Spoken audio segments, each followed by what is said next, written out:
Good morning, everybody. It is 7 a.m. on Wednesday, August 30th. Today in Baton Rouge, expect clear skies with a high of 96. Coming up on OTB, we have a new edition of Would You Rather Wednesday, and Chris Doring joins the show at 8:30. You can follow today's show on Twitter, Instagram, and TikTok at OTB_ESPN, or catch us on YouTube at the 104.5 ESPN channel and subscribe for daily content. Hour number 1 of Off the Bench, live from the Mercedes-Benz of Baton Rouge studio, starts now. Let we go! All-Star Toyota presents Off the Bench with Jacob Hester and T-Bob Hebert. Yeah! Off the Bench with Hester and T-Bob. Hey, P, they said I gotta come off the bench. All-Star Toyota presents Off the Bench with Hester and T-Bob. Yo. Yo, what's happening, y'all? Wednesday, August 30th, 2023. The penultimate day before college football gets underway. Week 1 kicking off tomorrow. We'll preview it today. We'll talk a lot of New Orleans Saints in this first hour. As a lot of news yesterday, they get down to the 53-man roster. A couple surprising moves, a trade mixed in there as well. Excited to break that down. I want to talk about the top 5 matchups on the field for LSU Florida State. The Seminoles release a depth chart. We got some sad Rick Gilbert news, some somewhat cool college football theater news. We will not have Flustering today, but we will have Chris Doring. So it's going to be a very fun show today for all 3 hours, 7 to 10 a.m. Keep it locked right here, 104.5 ESPN. Or if you want to get involved in the chat, you can always go to youtube.com/1045 ESPN. Jake, what's up? How are we feeling today? So I just got off an interview with Dusty and Danny in the morning. You can check that out on College Sports Radio. And it was Danny Cannell and Dusty Dvorak. Yeah, Danny's a little salty at Prime this morning. Did y'all talk about that at all? No, you can imagine what we talked about. LSU Florida State. Yeah, that makes sense. Yeah, and gosh, I did a show with EJ Manuel on Monday, now DK on Wednesday. I think the fix is in. All these FSU quarterbacks surrounding me. But he made a fatal mistake at the end of the interview. Last year, it was whichever team won, the other guy had to get on social media, sing the fight song, do the deal, whatever. And so I did, right? You lose a bet, you got to pay up. Yeah. And so he throws it out there. He's like, all right, this year's bet. I'm like, all right. And he hyped it up. I'm like, oh, man, what's this going to be?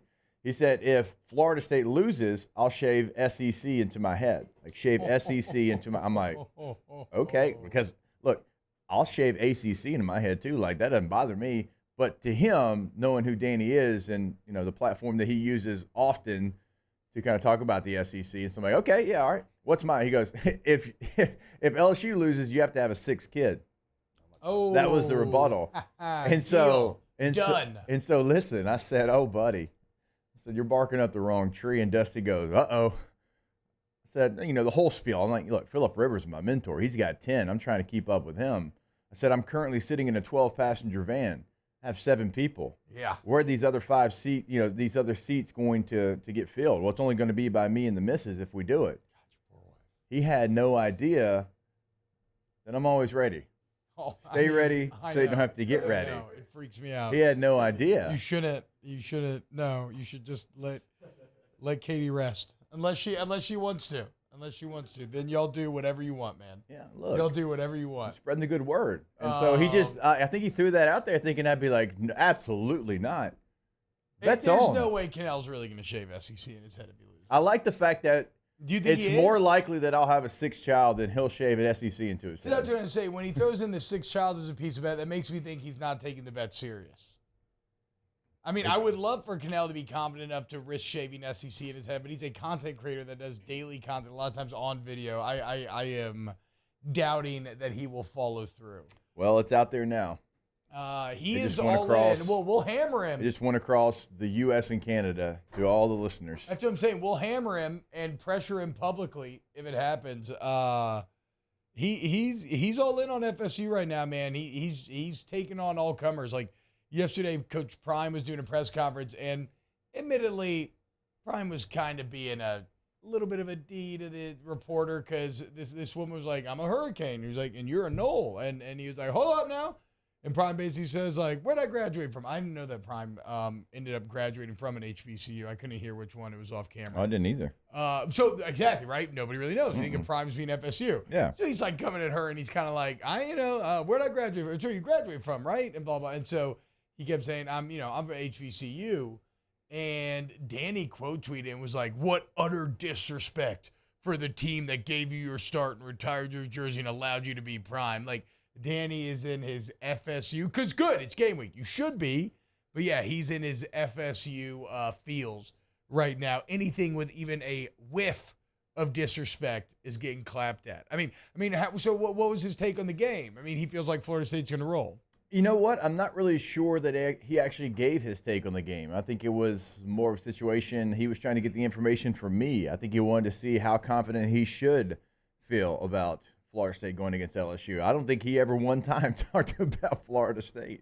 It's so weird in the 8 months of the offseason how no narrative gets left unexplored and, teams wax and wane, because LSU originally was one of the hot picks, right? Somewhere in this last week and a half, just looking at the landscape, things have started to shift a little bit, right? Where you have you have a lot of LSU doubt coming in. Maybe it's because reports coming out of the secondary. Maybe it's just something more general in the hive mind. But whether it's like PFF or Brandon Walker, all of a sudden you're just seeing a lot more doubt being thrown upon LSU, whereas FSU seems to be gaining stock. And again, it's not really because anything that's been done, because no football's been played yet, but it's interesting to see nonetheless. Mario, how are you feeling today?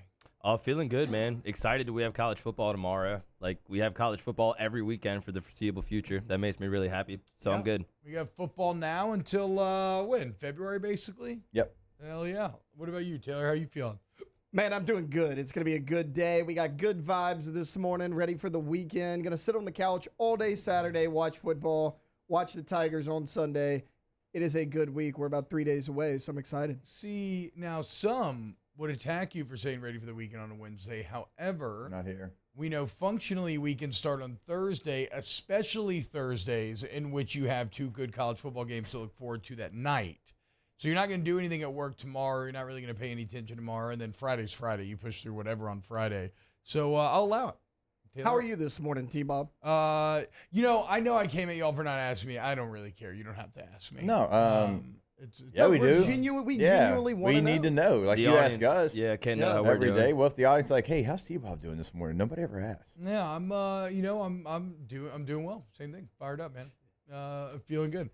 Excited to spend a fall of talking college football a ton. What was Brandon Walker? Heard you kind of whisper his name when you're talking about maybe LSU's expectations going the other way. What was his thought? He posted a question, who's the most overrated team of this bunch? And it was like LSU, Florida State. I can't remember the other two teams. And he then responded to the question with, it's LSU, like, no questions asked. And then I retweeted it, wanted to just, like, watch. And so, of course, then a bunch of LSU fans, like, jumped in there, and he was just going back and forth arguing people. But it's not just him. Mm-hmm. He's representative of a larger sort of general mood shift, I feel like, here in about the last week and a half on LSU. You know what a lot of it coincides with is the Mason Smith news. Mm-hmm. Ever since the Mason Smith news came out, it feels like people have been getting a little bit of cold feet now that you're at the altar in terms of where they may be predicting LSU earlier on. Look, we're going to continue to talk LSU-FSU. How about this? Let's go to break. When we get back, we got a lot to break down with the New Orleans Saints. Will Lutz traded. You keep another specialist at the punter position. We'll go through the 53-man roster real quick, look at the surprises. Keep it locked right here on Off the Bench. Off the Bench with Hester and T-Bob. ESPN Baton Rouge, New Orleans, Alexandria, and 1130 The Tiger. CentralPlumbing.org, CentralPlumbing.org, 925-8552 is the number, 925-8552. CentralPlumbing.org is the website. You want flat rate pricing? You want people who are licensed, bonded, insured? You want a company with over 50 years of experience, that's right, half a century of making sure that the area's plumbing problems are fixed? Well, you want Central Plumbing. They're the absolute best, and I mean that. That's why I consistently use them, and I don't even think twice. Flat rate pricing, great warranty, all things I tell you about every single day. Shout out to Central Plumbing. Experience it for yourself. Go to centralplumbing.org or call 925-8552. Yeah, once you go to the website, right there on the homepage, you can check out a couple of different things we tell you about every single day. So bathroom remodels, restroom remodels, home or business. They can come in, and as you see on the homepage, full fleets ready to go, big enough to handle any job that you might have. Also, water heaters. Click on that. Click on Tankless Water Heater. Go tankless today. Never run out of hot water. Again, centralplumbing.org. Our listeners fire off their opinions on the jimsfirearms.net hotline at 499-1045. Keep listening for your next chance to shoot us your thoughts with the jimsfirearms.net hotline on 1045 ESPN Baton Rouge.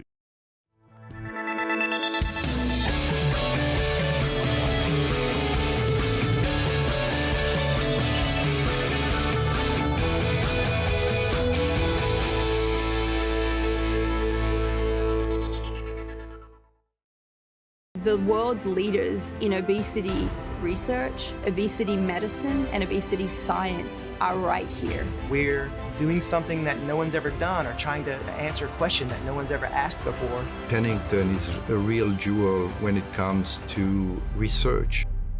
We are finding the solutions to the world's worst chronic disease, which is obesity. Louisiana needs Pennington Biomedical. Gulf Coast Bank and Trust is giving our customers the power to bank anywhere, anytime during this challenging event. And we're right there with you. Our mobile banking app is a smart way to manage your money and time. Gulf Coast Bank and Trust, the bank that cares about you. Electricity is all around us, and our families depend on it. Every day is sparked by the power of a cold drink or a warm meal, a movie night, and a comforting light at the end of a dark hallway. From sunrise to sunset, playtime to bedtime, our team is ready to take care of your electrical needs. Even in the case of an after-hours emergency, the light in your life shines brighter with Mr. Electric. Gulf Coast Office Products is a nationally recognized Savin office equipment dealer based right here in Louisiana. Over 100 employees strong, Gulf Coast has the boots on the ground to support all vertical markets from education, engineering, legal, and finance. With the latest in office technology from desktop to production segment units, Gulf Coast and Savin have the perfect fit for you. Call 225-756-2644. That's 756-2644 for Gulf Coast Office Products. There it is, the extra mile, on the border of expected and extraordinary, for those willing to go further, like vans customized for work or play, with safety and tech to keep you connected, supported by a 5-star sales, service, and finance team, and backed by the 1-star you know. So go the extra mile. It's never crowded, because so few have what it takes to go there. Mercedes-Benz Vans. I've been doing business with Luba for 25 years. They're dependable, trustworthy. It's just the attention to detail with our clients. Our folks have years and years of experience. They're highly trained professionals. But many companies have that asset. What I'd like to think makes Luba a bit different is that we use those talents in a way that truly... Kate Voisin inviting you to join me, Coach Todd Black, and Coach Jimmy Roy for the next edition of Louisiana Prep Weekly. This week's special guest is Struma head football coach Sid Edwards. Louisiana Prep Weekly, Wednesday nights at 6 on 104.5 ESPN Baton Rouge. Is she there, or is she trying to give me the slip? You know I'm not the little boy that I used to be. I'm all grown up now, baby, can't you see? Stacy's mom has got it going on. She's all I want, and I've waited for so long. Stacy, can't you see? You're just not the girl for me. I know it might be wrong, but I'm in love with Stacy's. All-Star Toyota presents Off the Bench with Hester and T-Bob. ESPN Baton Rouge, New Orleans, Alexandria, and 1130 The Tiger. Yo, what's happening, y'all? Welcome back to OTB. Hope everyone's having a great day. Oh, I haven't even opened up the chat yet. I should do that. See how everyone's doing this morning. Let's talk about the New Orleans Saints, though. We'll go ahead and dive in, and then I can get to everything that's going on there. Remember to switch your chat from top chat to all chat or live chat if you want to see what everybody has to say. Oh, wow. Ideally's up to a Cat 4 now as it makes landfall. Oh, man. Thoughts and I missed that. prayers with everyone. I did as well. I know it's... I mean, it's weird, right? Because I just approached it from the football perspective, which is so easy to do when it's not directly going to affect your homestead. And the football perspective is reportedly that it's, not going to be a big deal that they're going to play the game or whatever, but I don't know how much that matters in terms of this. So, well, we need to do more research probably before we talk about it publicly. But thoughts and prayers, obviously, with everybody in the storm's path. Time for the impossible pivot. Let's talk Saints 53-man roster. Probably the biggest surprise of the day, and there are a few, but it's rare that you talk about kicker this much, but we're going to start with Will Lutz, as Will Lutz is traded to the Denver Broncos for a 7th-round pick. As Nathan Messina points out on Twitter, Sean Payton, the dude said he was burnt out in New Orleans and went on to Denver to create the exact same team. Yeah, no, he just, he continues. I mean, between Troutman, Lutz, oh man, there's one the other day too that I missed. Whatever, he's just taking back. Callaway. Yeah, Callaway's there. Yes, taking back all of the old Saints to Denver with him. But I don't care about the Peyton angle. Will Lutz traded for a 7th-round pick. You go with Blake Grupe. Here's my whole take on the situation, Jake. Everything we heard out of camp was that it was essentially even, right? No, that means, and both were great. Like, it wasn't like even mediocre. No, both were really damn good, but basically statistically even. And this is where it becomes interesting. This is a bit of a risk of a choice for Dennis Allen and company. I know Will Lutz struggled last year, 74%, which wasn't even good for top 32 in the league, but it's coming off of a year of injury. He kicked excellent in this preseason. And you just cut a guy who is your second all-time leading scorer to Morton Anderson. You cut a guy who has your all-time franchise best field goal percentage, even after the 74% year, 86% kicker for his career, best you've ever had. And then most importantly, Jake, this is the crazy stat. You just cut a guy in Will Lutz, or let him go, trade him, whatever. I say, you got something for him. Yeah, you got a 7th-round pick. I mean, but think about, trust me, and I get what you're saying and everything that he's done for the franchise, but when you see the year that he had last year, you've seen him in practice, there might be some in the building that think, okay, well, is it going towards the other side? And we have this rookie kicker that's been able to handle the pressure of being in this job. None of us had him being in this job. We thought he was a camp body. The first game against Kansas City, he makes the kick. We're like, oh, that's a cool story. He'll be able to tell his grandkids about that. Yeah. Well, lo and behold, he makes the team. But the fact that you've got something for Will Lutz, and if it's a dead heat like everybody said that it was in training camp, and you get a 7th-round pick, I still think that's a Saints win. Right now, well, it'll play itself out. Until it, as long as it doesn't cost you wins. For sure. Because here's the most important Will Lutz stats, even in a bad year last year. In his career, 8 of 9 when he had the opportunity to give the Saints the lead in the final minute of the fourth quarter or overtime. Yeah. His only miss was a 61-yarder as a rookie. Okay. So yeah, he may have struggled last year, but overall in his career, like we just laid out, the most accurate kick you've ever had, and most importantly, almost never missed the biggest kick. Now we saw Grupe go 1-1 in preseason, but it's a whole different ball game when suddenly it's a regular season wins online. All I'm saying is you had 2 guys that performed even during camp. You have one guy that you know is clutch and one guy that you hope is clutch. It's just interesting risk when Dennis Allen can't afford losses. Otherwise, it's his job. And then he never gets another head coaching opportunity. He's a bit like Steve Sarkisian this year. Like, this is last ride or bust when it comes to being the head coach of an NFL team for DA. So I'm not, look, again, it's not I think I'm painting it like I'm saying it's a disaster move. It's that 8 of 9 that has stuck with me though, right? And I think about the 51-yarder against the Falcons last year, like the Texans kick that everybody was playing on social media yesterday where Drew Brees and them somehow got the ball to center with like a 57-yarder. Yeah. Like that's the difference between the playoffs and not. It can be. So we'll see with Groupie. Let's hope that preseason performance carries over into the regular season. Yeah, the draft pick's big for me. If you didn't get anything and you made that decision, I'm still sitting here kind of questioning that. They did get something in compensation, and again, if it was a dead heat, but I know what you're saying in the big moments. Now you're going to a very kicker-friendly division where you have home games in a dome, you have Atlanta plays in a dome, Carolina sometimes weather, but Tampa Bay's not weather, so that's a positive for you. That's something I always look at for kickers. What division do you play in? If you play in like the AFC North, like I'm not trying to kick in that division. We just saw Katie York get released out of that division. Weather's always playing a factor there. Yeah, it's bold. It is bold, but if Will Lutz was truly going towards the other side of it, not like he was bad, right? So not a bad kicker, but if his best days were behind him and they felt like that inside the building, and you bring this rookie in that continued to impress you time and time again, and you get a 7th-round draft choice, I think that's too good for the Saints to pass up.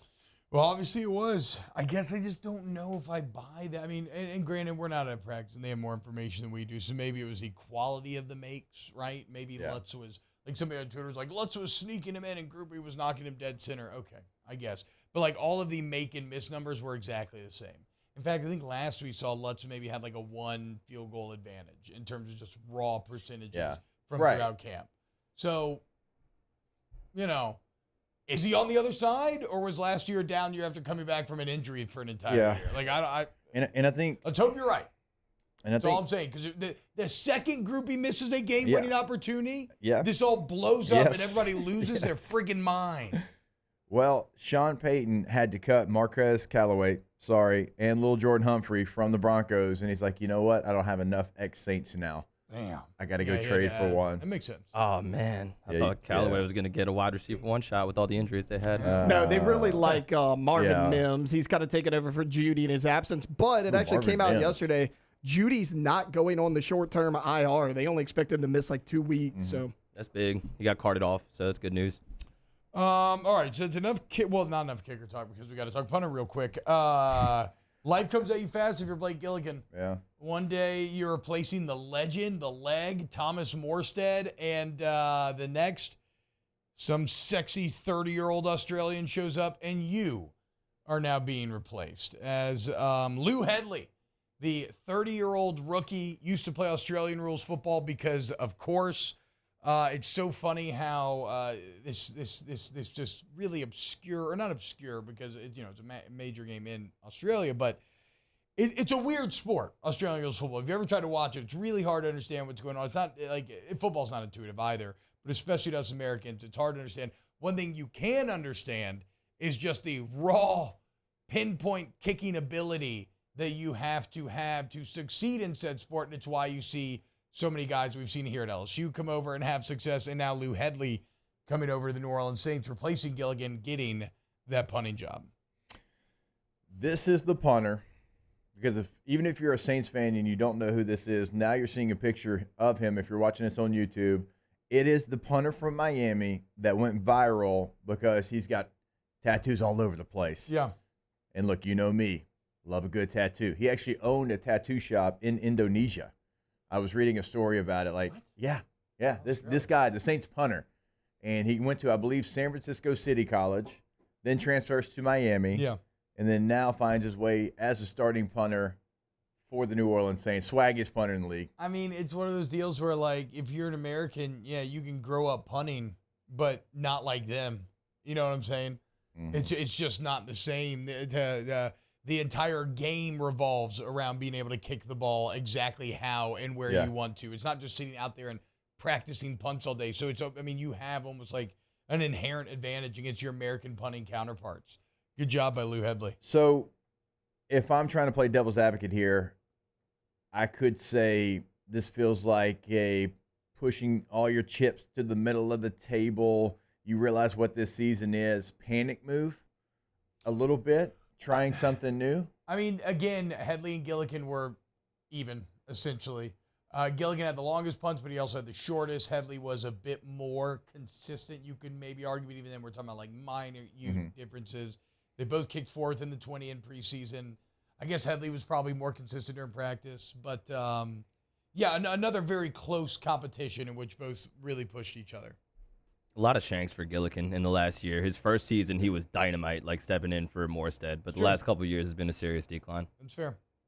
Saw that in the preseason. And Morstead's still holding it down. And, actually, is Morstead still in the league? Yeah, for the Jets. He's on Hard Knocks. Okay. They cut him, but it looked like they're going to. First episode. Did they cut him? Yeah, but then he tweeted about it, and it looked like they were going to bring him back and put someone on IR, that whole thing. Yeah. Okay, one more move to get to in terms of cuts, and then we'll continue 53 next. But the Saints let Bradley Roby walk. So you get a 7th-round pick for Groupie. Kind of one of the other surprise, though, you let Bradley Roby walk. And, we thought Roby was playing pretty well. He seemed to kind of perfectly fit in the slot there. What's interesting is that locks Alontae Taylor in the slot position, but what's intriguing about that is he didn't rep it a ton during camp, actually. Yeah. Like, he was behind, for the most part, Roby and Ugo Amadi in the slot. So while he got some reps, certainly, with the 2s and 3s and everything, it is interesting that now, right before the season, they're going to say, okay, well, we trust you enough where you're going to be out there, and you're going to be doing something that, we think you can, but we've never really seen you do at an NFL level consistently. Yeah, and I certainly get and understand why you would question that, but I will say this about Alontae Taylor. At Tennessee, he played all over the place. Mm-hmm. He played everywhere. Safety, corner, didn't matter, inside, outside. He's shown in his past that he could do it at a very high level. I'm sure he's done it in practice somewhat as well. I think the fact that you let Roby go lets you know exactly what they saw from Alontae Taylor. Because if they did not see it and they just let a player that you traded 2 draft choices for just a year ago just walk, then we're in a worse spot than we thought we were. Yeah, I mean, wait, was that real? I thought you got Bradley Roby for cheaper than that. It was a 3rd and 6th, wasn't it? Yeah, a couple years ago. It was 2 years ago. 2 years right? ago, yeah. Okay, 3rd and 6th, though, if I'm not mistaken. Yeah. I mean, that's pretty. 3rd and 6 is. Third's pretty. Yeah, that's pretty. I mean, that's what pricey. That's what people are offering for Jonathan Taylor. Yeah. Okay, but 2 years worth. Not really actually, but whatever. You want 4 years out of. I think the chart says you want 4 years out of a 3rd rounder. Yeah, okay. Draft so or trade. Uneven trade, I guess, but like Roby, he was solid, but not the player he used to be. Like really, really good player with Denver when they won the Super Bowl. You had no choice though, really.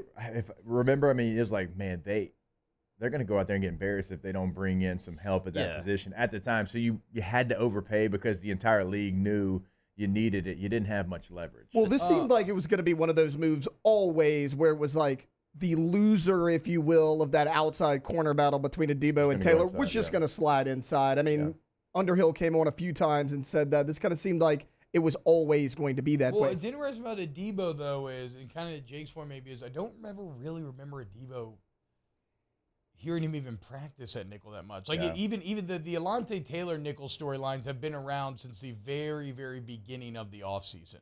Well, and even last year when they cut Chauncey Gardner-Johnson. And maybe that's why they chose to put Adebo on the outside. Because like a lot of reports we heard at camp, sometimes Taylor was leading, sometimes Adebo, where they were kind of neck and neck. They're like, hey, which one of those guys will make the easiest transition inside? We'll put the other one outside because they'll all be on the field at the same time anyway. Exactly. So you want your best guys in the field. You don't want to waste resources. Keeping Roby's a bit greedy where if you feel like Adebo, Lattimore, Taylor are your best 3, well, then why not just try to get I mean, do you incur maybe a bit of depth concern? Yes, but that's the management of a 53-man roster. That's just what you have to do.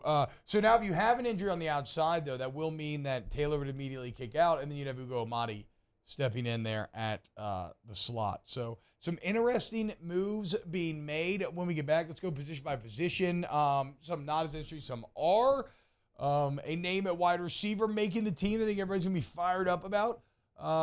More off the bench coming up next. Do want to remind you to go to Patient Plus Urgent Care, patientplusuc.com. You got COVID going around, the summer flu, whatever the case may be, man. If you or your family is not feeling well, put Patient Plus into your Maps app. There is one by you. They are all over the place. They continue to grow, and the only reason why they're expanding so much so quickly is because they are the best. Like, it is a nicer experience than any urgent care that you've ever been to. And if you are a business owner, it's also the best occupational medicine hub that you could deal with.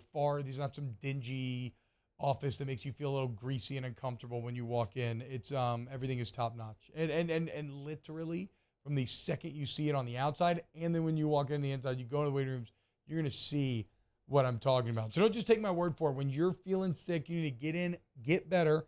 For life's unexpected moments, head over to Patient Plus Urgent Care. More 53 when we get back. Off the Bench with Hester and T-Bob.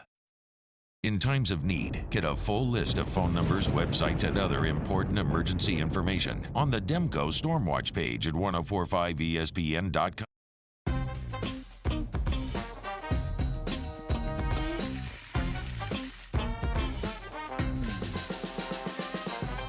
The best kept secret in town is out. Discover Tallulah at the Renaissance Hotel on Bluebonnet. Oh, hey, what's up? It's Big D and Bubba, 100.7 The Tiger Morning Show. We'd love for you to join us every weekday, 4 a.m. till 9 a.m. Yeah, everything you want in a show. Country music. We got laughs. We got celebrity in-studio guests. We just need you. Join us every weekday morning, 4 a.m. to 9 a.m., right where it all started. That's right. Louisiana's country station, 100.7 The Tiger.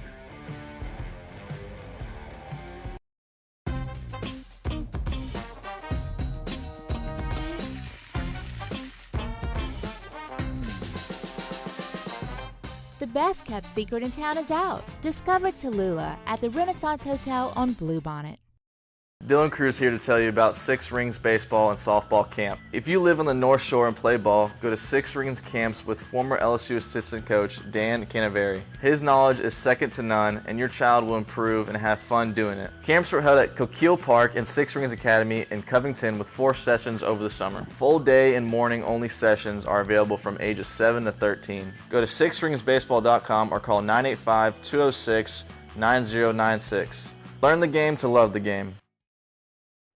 Scooncha, fall in the air. Fall is right around the corner, which means fall fishing is, which means it's time for you to take your boat to the next level with front-to-back boat service in a bunch of different ways. You want a custom stair job, you can have a ton of fun out there on the water. They can do that. What about a spot lock trolling motor? So you stay right where you need to in casting lines.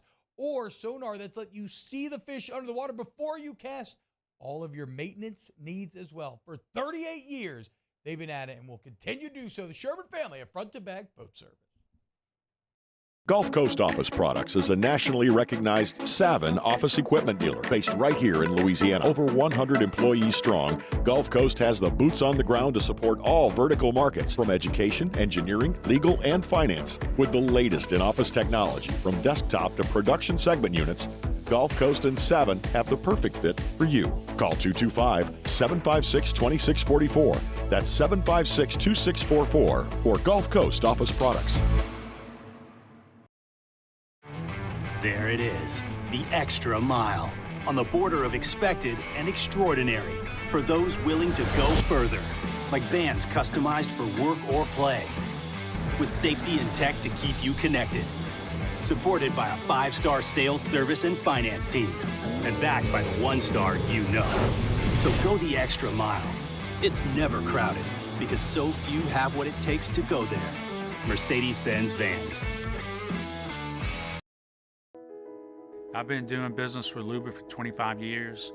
They're dependable, trustworthy. It's just the attention to detail with our clients. Our folks have years and years of experience. They're highly trained professionals. But many companies have that asset. What I'd like to think makes Luba a bit different is that we use those talents in a way that truly is dedicated to serving the needs of the folks who depend on us.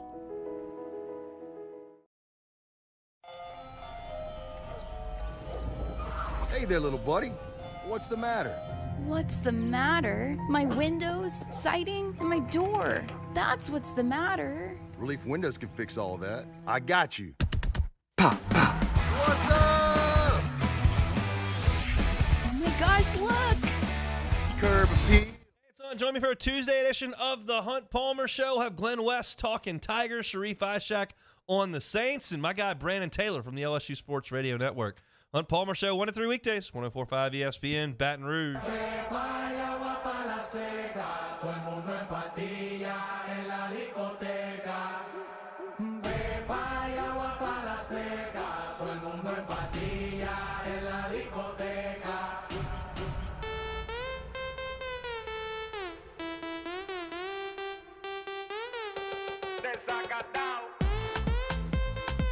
All-Star Toyota presents Off the Bench with Hester and T-Bob. ESPN Baton Rouge, New Orleans, Alexandria, and 1130 The Tiger. The legend, Ron Brooks, texting our guy Big Fave, asking when his old brother got on the team. Lance Hurd and Big Fave, even though Lance is probably twice the size of Fave, look very, very similar. Yeah, Maybe it's like mine and Big Fave's baby, right? 53, looking like Fave. Hell yeah, dude. Yeah, it looks like Big Fave on stilts. I'll say this. I wish Lance Hurd was my kid. Just from watching him, I think he's going to be very successful in the world of football. I think he'll probably get paid a lot of money to play football one day. So, yeah, shout out to the fam. All right, let's get back to the Saints, though. Speaking of Super Bowl champion Marlon Favre, right, with the New Orleans Saints. Let's go by the 53 position by position here, boys. It's not going to be as tedious as it maybe sounds, or at least I hope not. If it is, just deal with the tedium and hang out with us. Quarterback, Derek Carr, Jameis Winston, and Jake Haener. There was maybe some discussion there for a minute about Jameis, but Jake never pulled a, who do you keep talking about? Badgett? Tyson Badgett, yeah. Yeah. So, I thought you'd be more into that story because of his father being an arm wrestling champion.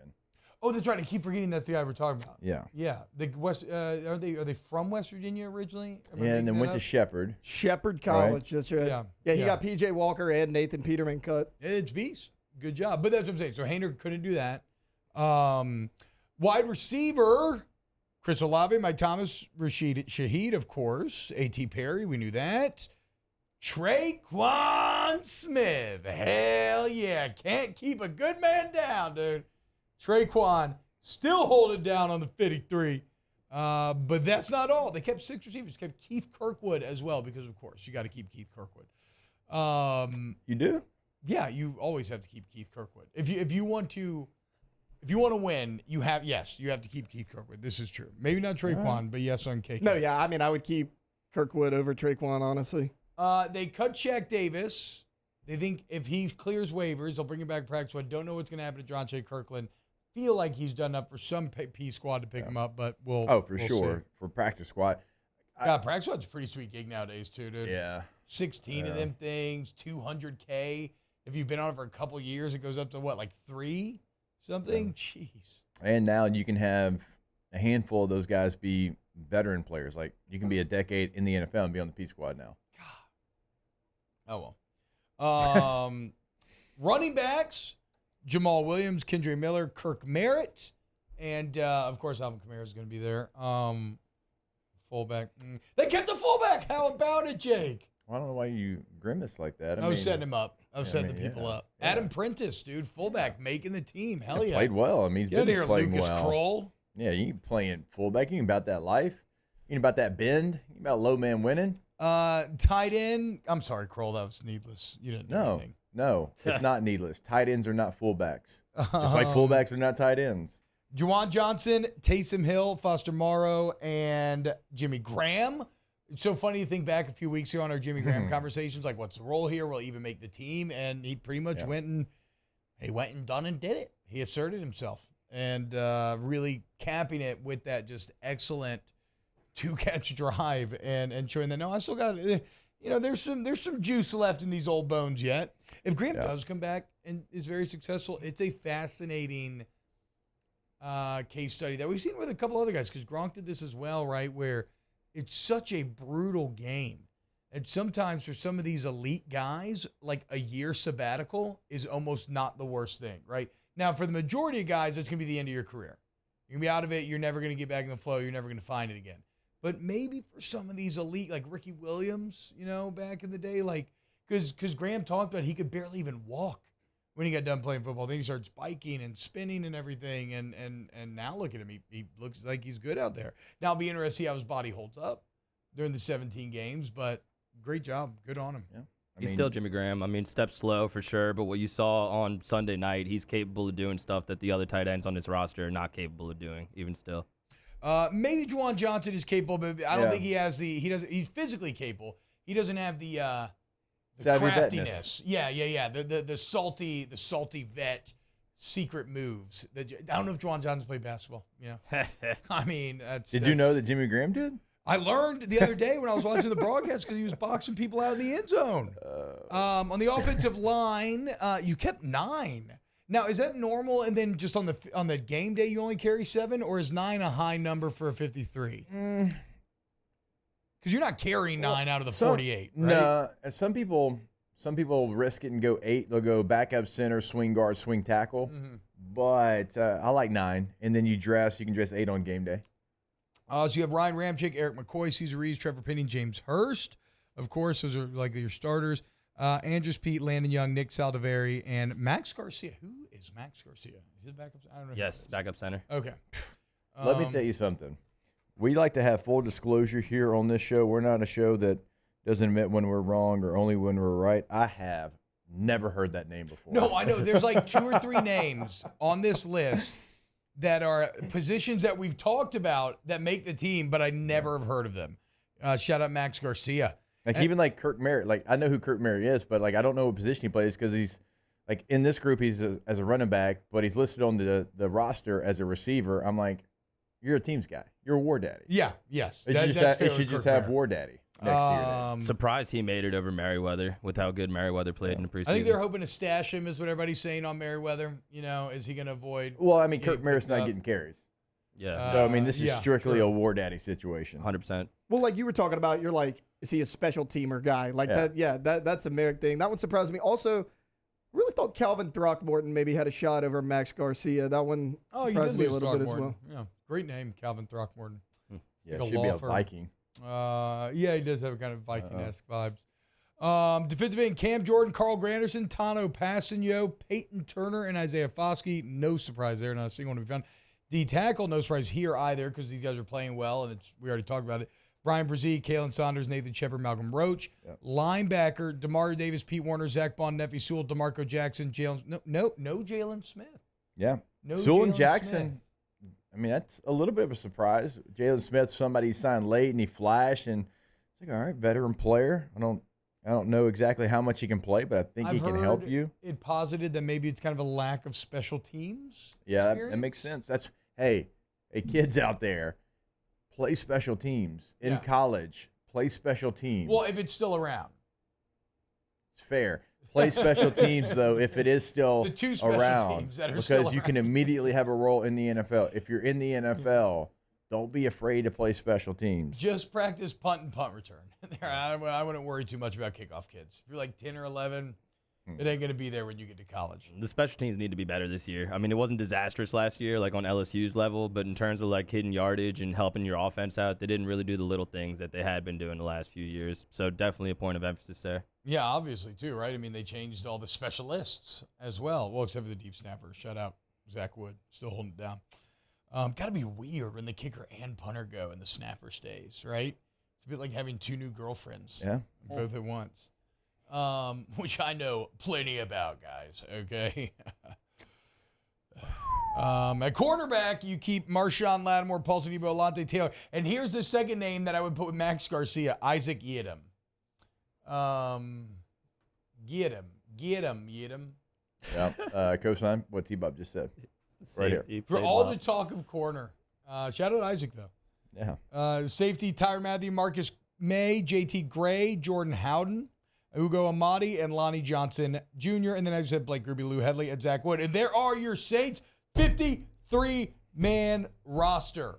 Okay? Feels pretty solid, boys. No major surprises, maybe save for the specialist decisions, which we already broke down, the Jalen Smith thing and the Bradley Roby. Yeah. I think that's the 3. It's trading away Will Lutz, it's cutting Jalen Smith, and it's cutting Roby as well. I think that's the 3 biggest surprises. For Roby, we've already talked about it. Alante Taylor slides in. For Jalen Smith, we'll see. I mean, Zach Bond, it's like we've been waiting on that guy for a long time to do something defensively. He's done some things on special teams, and then Sewell, and then Jackson. I think Jackson's a player. Maybe not this year. I think down the road. I loved his college tape. But aren't they high on both them? Sewell and Jackson, in terms of like potential. Yeah, and those guys can both play teams. And so when you do a deep dive into it, it's not that big of a surprise. And you can probably bring Jalen Smith back if you wanted to. Remember, he can be on the practice squad. Yeah, even though he's a veteran player, he can still. And I don't think anybody claims him. And so you can invite him back, and he'd be a great guy to have on the practice squad, leadership, because the practice squad is the look team, and you got a leader over there on the look team, knows how important the look team is, and if he accepts that role, which it feels like he would, I mean, he obviously still wants to continue his career, it could be something of value for you. So I think you can bet on this New Orleans Saints team, and if you believe it, you can bet on DraftKings Sportsbook app, okay? There's actually a new DraftKings Sportsbook right here in Baton Rouge, but college football fans, no NFL quite yet. You can do win totals and everything. But college football week 1 starts tomorrow, and DraftKings is hooking you up with a can't-miss offer to start the season. Right now, new customers, if you sign up for DraftKings today, use the promo code Baton Rouge. You bet $5 on college football, you get $200 in bonus bets instantly, okay? Instantly. And then if you're a returning customer, remember all the parlays, same game, or just combine a bunch. It's all there for you for your little gambling heart's content. So new customers, promo code Baton Rouge, bet $5 in college football, get $200 in bonus bets instantly. DraftKings Sportsbook app. The crown is yours. Remember, must be 21 or older, physically present in Louisiana. Select parishes only. Bonus bets expire 7 days after issuance. Eligibility and deposit restrictions apply. Terms at sportsbook.draftkings.com/football. Terms, licensing partner, Golden Nugget Lake Charles. Gambling problem? Call 1-800-GAMBLER, 1-800-426-2537. More ODB next. Off the Bench with Hester and T-Bob. Our listeners fire off their opinions on the jimsfirearms.net hotline at 499-1045. Keep listening for your next chance to shoot us your thoughts with the jimsfirearms.net hotline on 1045 ESPN Baton Rouge. Officially, it's a fridge full of beer. Unofficially, it's free AC. Coors Light, the official beer of everything unofficial. Hi, I'm Brandon Landry, founder and CEO of Walker. Hi, my name is Dr. Craig Green. This is Ryan Terrio with HUDCORoofing.com. Hey, it's Matt Moscona. No matter how big your commercial roofing job, HUDCO can help. My patients come to me because they trust that I can get the job done at a high level. Ryan Terrio and Richard Tilley have the same level of trust when it comes to roofing. If you have a roofing issue, call HUDCO Roofing. Give us a call, 364-1007, and we'll come to your house and give you a free inspection. Hello, Samantha, dear, I hope you're feeling fine. And it won't be long until I'm with you all the time. But until then, I spend my money up right down on my last dime. Come on, in Baton Rouge.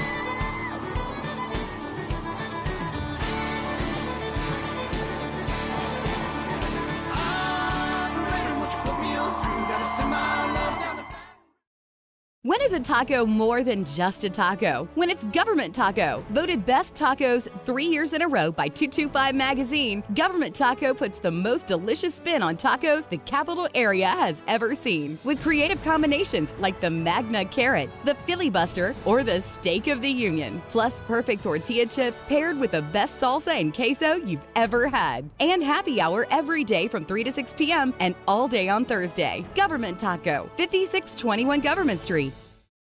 Dylan Cruz here to tell you about Six Rings Baseball and Softball Camp. If you live on the North Shore and play ball, go to Six Rings Camps with former LSU assistant coach Dan Canaveri. His knowledge is second to none, and your child will improve and have fun doing it. Camps are held at Coquille Park and Six Rings Academy in Covington with 4 sessions over the summer. Full day and morning only sessions are available from ages 7 to 13. Go to sixringsbaseball.com or call 985-206-9096. Learn the game to love the game. Scooncha, fall in the air. Fall is right around the corner, which means fall fishing is, which means it's time for you to take your boat to the next level with front-to-back boat service in a bunch of different ways. You want a custom stair job, you can have a ton of fun out there on the water. They can do that. What about a spot lock trolling motor? So you stay right where you need to in casting lines. Or sonar that's let you see the fish under the water before you cast. All of your maintenance needs as well. For 38 years, They've been at it and will continue to do so. The Sherman family, a front-to-back boat service.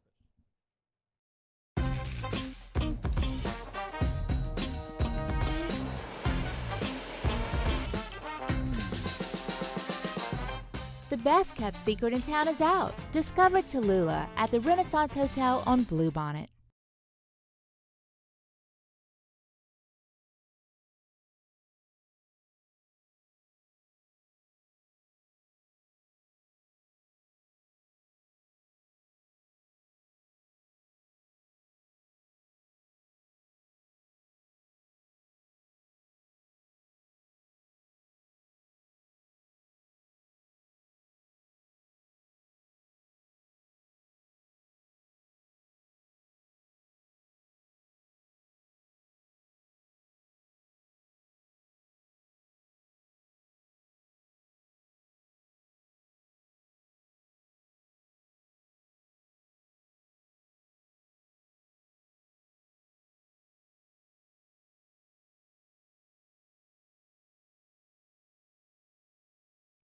Matt Moscona inviting you to join us for Wednesday's Hump Day AFR presented by Pluckers. Jaden Daniels meets with reporters. Brian Kelly on the SEC teleconference. We got Russ Mitchell returning.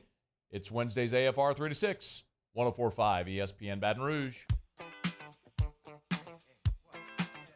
What you gonna do? You wanna get down? Tell me. What you gonna do? Do you wanna get down? What you gonna do? You wanna get down? What you gonna do? You wanna get down? Tell me. Get down on it. Get down on it. Get down on it. Get down on it. All-Star Toyota presents Off the Bench with Hester and T-Bob. ESPN Baton Rouge, New Orleans, Alexandria, and 1130 The Tiger. Hey, and y'all, welcome back to OTB. Taylor, you're putting together a list. I don't know if you're willing to finalize it yet, but we're trying to find, and thank you to Ryan Brack in the chat, who's doing a very, he's doing a very good job of logging a lot of names. We're trying to find all the LSU players that would have gotten cut yesterday.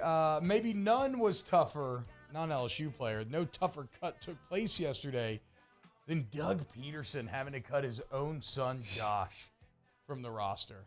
Oh, boy. That's going to be a tough one. Maybe it's easier because it's your son. I don't know. What do you think? I think it's easy with your son because you can be truthful. He probably understood. He probably already started to do the numbers in his head. But when you get home to mama, That's true. That's where it gets difficult for me. I mean, just make him a coach, you know? Jay Harbaugh is up there with Jim. He's going to be the Michigan coach for one of these games when he's suspended. Not that hard. All right, Taylor, give me some LSU names that were cut yesterday. Yeah, this may have to be 2 segments because there's so many. Oh, boy. We got Mike Jones Jr. I don't know if anybody's super surprised there. We got Jabril Cox, which he played pretty good last year for the Cowboys. He had a up and down preseason, but that's a little bit of a surprise to me. Badera Traore is cut. Chasen Hines. Reed Ferguson, which I thought everybody said Reed Ferguson was like one of the best long snappers in the NFL. I did hear it's a situation kind of like we talked about, released, put a guy on IR, bring him back. Yeah. Oh, okay. Braden Fehoko is cut. Yeah, a little surprising. damn. Yeah, signed with the Steelers in the offseason. Austin Deculus, he is out. Tyler Shelvin was cut. Racy McMath. Mekhi Garner, which we were talking about this. Far too many times, some of these kids get bad advice. They go pro early. And they wind up not making it. LSU's been the king of it over the last 15 years. And Kevin Tolliver was cut as well. Shout out Kevin Tolliver for still making it. I'm still checking a couple people, but that's who I have so far. Okay. And then, John Trey, somebody we already mentioned. Dirty, Darrell Williams. You said Dre Jenkins? I did not say Dre Jenkins. I haven't gotten that far yet. Ryan Brack says Dre Jenkins, Ollie Gay. Yeah. Oh, yeah, I did see Ollie Gay. Rashard Lawrence got waived. Did he? Yeah. Oh, Look at that right now. That's another surprise. I actually, I had talked to, I had heard that was maybe going to happen. Well, man, what does NFL stand for? National Football League. So what are you going to do? You thought I was going to say not for long. No. You thought I was going to say not for long, didn't you? You don't do obvious like that. So I'm like, what's coming here? Got him. After 2.5 years, however long y'all Yeah, I was like, this it's not seems going to be pretty not cool, for long. dude. It seems pretty cool. A partnership with the Theater Sports Network on Tuesday will expand whatever. So basically, there's going to be, 75 different college games broadcast in movie theaters this fall? I think that sounds cool. It is. Cool? That's cool. Yeah. Oh, well, you're somebody who did make it. It'd be a fun place to watch with the kids. Yeah, I like it. Yeah. So, you know. Who made it? Anthony Bradford made it. I He's think on the I told Seahawks. you, bro. Yeah. He's a pretty good player. Yeah, he was the only, when LSU's backup offensive line in 19 just looked like an abject disaster, he was the only one that Well, he's flashed playing any alongside life. Damian Lewis now, so shout out to both of them. Damian Lewis was never a part of any abject disaster. That dude No. was a dog from the beginning. Hour 2 next. Off the bench with Hester and T-Bob. Go to Agatemp of Baton Rouge, agatempbr.com. You know who never gets cut? Accutemp. Because once you work with them, you see that you want them on your 53-man roster. And it's because of, and it starts with the customer service, right? Service to the highest degree is at the core of everything that they do. And what that means is that you reap the benefits of that focus, of that investment. And I don't know that I have a great way of explaining, until you experience it, I almost can't explain how easy it is, how next level the experience is. But what is that if the quality of work isn't done well, if it's not licensed, bond insured, great pricing, all of that? It's all there at Ag10 Baton Rouge. Take control of your comfort zone, Ag10 Baton Rouge. Yeah, I mean, right now, go to the website and book that appointment because you do not want your system failing. You want it working at its peak performance, and always make sure it's working at its peak performance. AgTempBR.com. Bayou Chrysler Dodge Jeep Ram has $12,000 off MSRP on new 23 Ram 1500 trucks, all with Bayou's 1 million mile warranty. The crew at Bayou Automotive is going to do right by you. It was a humid day, barefoot children play, looking for that summer shade. Time just slips away. Oh, Louisiana, some kind of hold on me. Like cypress stumps, your roots are planted deep inside of me. Gulf Coast Office Products is a nationally recognized Savin office equipment dealer based right here in Louisiana. Over 100 employees strong, Gulf Coast has the boots on the ground to support all vertical markets, from education, engineering, legal, and finance. With the latest in office technology, from desktop to production segment units, Gulf Coast and Savin have the perfect fit for you. Call 225-756-2644. That's 756-2644 for Gulf Coast Office Products. There it is, the extra mile, on the border of expected and extraordinary, for those willing to go further, like vans customized for work or play, with safety and tech to keep you connected, supported by a 5-star sales, service, and finance team, and backed by the 1-star you know. So go the extra mile. It's never crowded, because so few have what it takes to go there. Mercedes-Benz Vans. I've been doing business with Luba for 25 years. They're dependable, trustworthy. It's just the attention to detail with our clients. Our folks have years and years of experience. They're highly trained professionals, but many companies have that asset. What I'd like to think makes Luba a bit different is that we use those talents in a way that truly is dedicated to serving the needs of the folks who depend on us.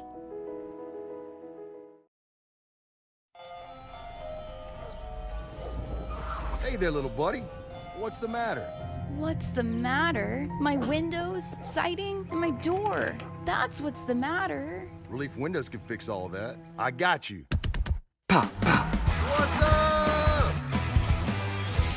Oh my gosh, look! Curb appeal. That's a good-looking neighborhood. ReliefWindows.com. Step inside an Infiniti QX50, and you'll find a suite of driver-focused features tailored to your tastes. But most of all, you'll find luxury that lets you feel infinitely you. Visit your local Infiniti retailer today.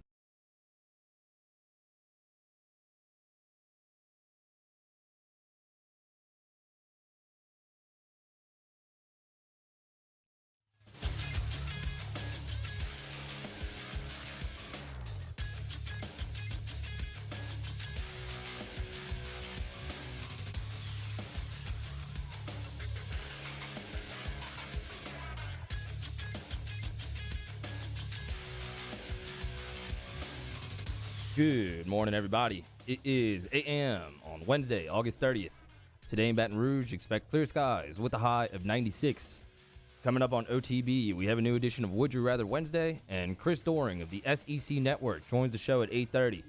You can follow today's show on Twitter, Instagram, and TikTok at OTB_ESPN, or catch us on YouTube at the 104.5 ESPN channel and subscribe for daily content. Hour number 2 of Off the Bench, live from the Mercedes-Benz of Baton Rouge studio, starts now.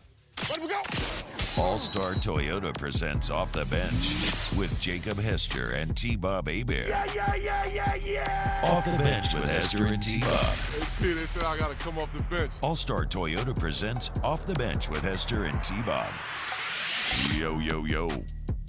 Yo, ho, ho. How about that? Because it feels like Christmas Eve. Because football starts tomorrow. Am I right, guys? Yeah, I'll add a ho to Yes, that. that is correct. And with that in mind, we're going to talk football this hour.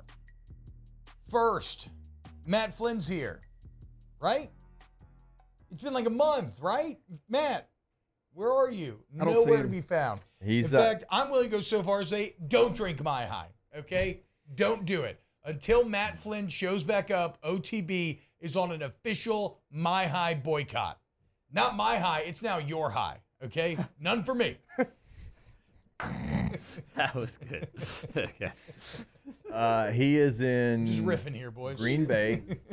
His former teammate Jordy Nelson's getting inducted into the Green Bay Packer Hall of Fame. Oh, okay. And You know Matt what? wanted to be there. Oh, that's cute. You know what? What happened to work responsibilities, okay? He went to advertising for his hydration company. What happened to coming in here and discussing interdimensional aliens every single Wednesday from 8 to 9? Pathetic. Look, I mean, I thought a meth gator conversation was more important in his life. Apparently it's not. I mean, Jordy Nelson sucked after he got hurt, okay? So what are we even doing here? He was actually pretty awesome. Yeah, I was about to say. It was very lame when he got hurt in the preseason. Yeah. It was one of the lamest ways for. I mean, remember Aaron Rodgers was like, "What the f are we even doing playing these stupid games?" Imagine the alligator from yesterday on meth.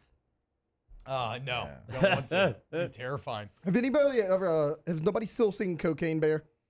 No, my wife was like, "Want to watch Cocaine Bear?" And I was like, "I don't think so." I at wanted all, to watch actually. it, and I turned it on for like 10 minutes, but I had to go somewhere, and then I turned it off, and I never restarted it. Yeah, me too. I saw the woman get mauled to start the movie and then Guys. just never finished it.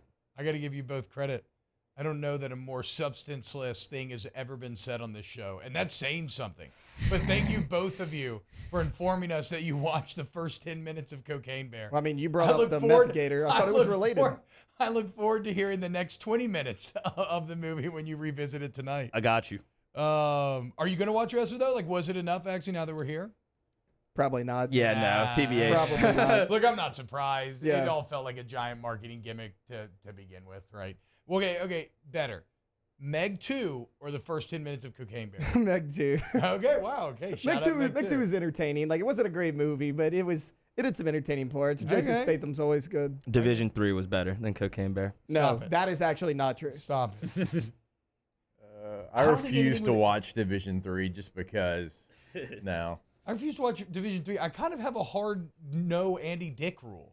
Yeah, I'm He saying. just makes me uncomfortable. Yeah. I was telling you, I was watching The Comebacks the other day. You know, the little parody sports movie or whatever. Yeah. Andy Dick is the head referee in one of the football games. Why is Andy Dick getting all these Football sports actor. roles? My Really? favorite kind of sports movie that people probably completely forgot about, Benchwarmers. With what's his name? David Spade. Rob David Schneider. Spade, thank you. No, I was looking for Rob David Schneider, Spade. David I was looking for Spade. David Spade. That's what I was looking for. and then the guy Napoleon from Dynamite. Yeah, what's his name? Mitch. Bill? Not Mitch Hedberg. That's a Bill? No, John, the guy. John Heater. John Heater. That's it. Okay. John Heater. Bill sounds better. Even though we learned the other day, Taylor hates Napoleon Dynamite. I do. Hot take. I just don't think it's funny at all. Now, I will say Rex Kwando? The Uncle Rico highlight tape is funny.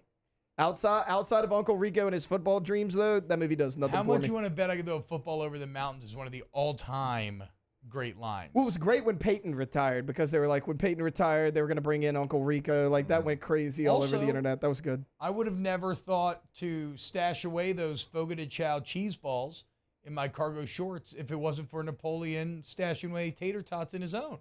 So I got actual real life value out of it. I mean, Tina, Fat Lard, Llama, nothing. Nothing. And in terms of cultural impact, whether you like it or not, it is actually deeply fascinating, the cultural impact that movie had. To me, it's kind of like the genesis of a lot of the hipster revolution. Like the aesthetics of it, the overall vibe of it, the comedy of it, all very hipstery, in my opinion. It's basically like a craft beer made into movie form. A Brooklyn craft beer, maybe specifically. Shout out Napoleon Dynamite. I still think you're good, but I haven't seen you in years. I still think you're good as well. Yeah. I still think you're good. Speaking of good, we got Chris Dorian coming up this hour. And then let's talk about this, Jake. And look, later on, I want to do predictions. I've put together who I know for a fact is going to make every conference championship, who will win it, and the Heisman winner and the playoffs. And I figured it all out, dude. I swear to God. But before we get there, let's talk LSU-FSU. Futures money on that. Yeah, I figured it out. And there's one more than the other that I feel so strongly about that y'all may laugh, but I know I'm right. But before we get there, I want to look at I put together my top 5 most important matchups for the game on Sunday. Position group, player versus player, however you want to put it. Top 5 best matchups come Sunday, LSU-FSU. And Jake, you can give me your own 5 where you agree, disagree. My number 1 most important matchup for Sunday is LSU's offensive line against Florida State's defensive line. And the reason being is I don't think, maybe outside of just Harold Perkins himself, I don't think you're going to see a bigger difference between the 2 years than in how good LSU's O-line should be this year compared to how putrid they were in this game last year. And if you're looking at Jaden Daniels as being the key, him taking that leap as being the key, keeping up with Jordan Travis, maybe keeping up with an offense for Florida State that should put up points, well, LSU's offensive line is going to be the key to accomplishing all of these goals. So that's my number 1 most important matchup for Sunday, Jake. LSU line against FSU D-line. It's hard to go away from that one. It's just when you look at who they have on the defensive front and the players that they have and the potential Sunday players that they have, and then not only the Sunday players that you have, but also, and yeah, I know the game's on Sunday night, but I'm talking pros here. And so when you look at the growth of the players that you have, like Will Campbell last year, we talked about it 2 weeks ago. He was the worst graded offensive lineman in this matchup last year. He's 18 years old. He's a true freshman going against a potential first-round pick, and so that's no surprise. Think about the growth that he's had. Think about the wholesale changes that you had on your offensive line after this game. Yeah. The next game against Southern, completely different offensive line. Emory Jones and Dellinger goes from center. Charles Turner comes in. It's a much better unit than what faced Florida State a year ago.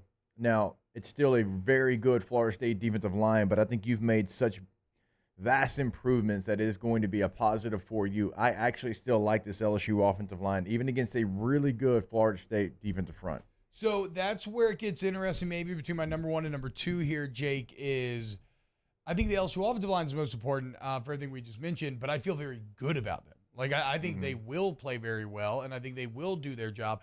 My second more important matchup is the complete opposite, where it's my biggest concern of the day, and that is LSU's defensive backs against that FSU. I said wide receivers, but really just core, right? Weapon core. Extended to Jaheim Bell and Travis Benson as well. That's a running back and tight end.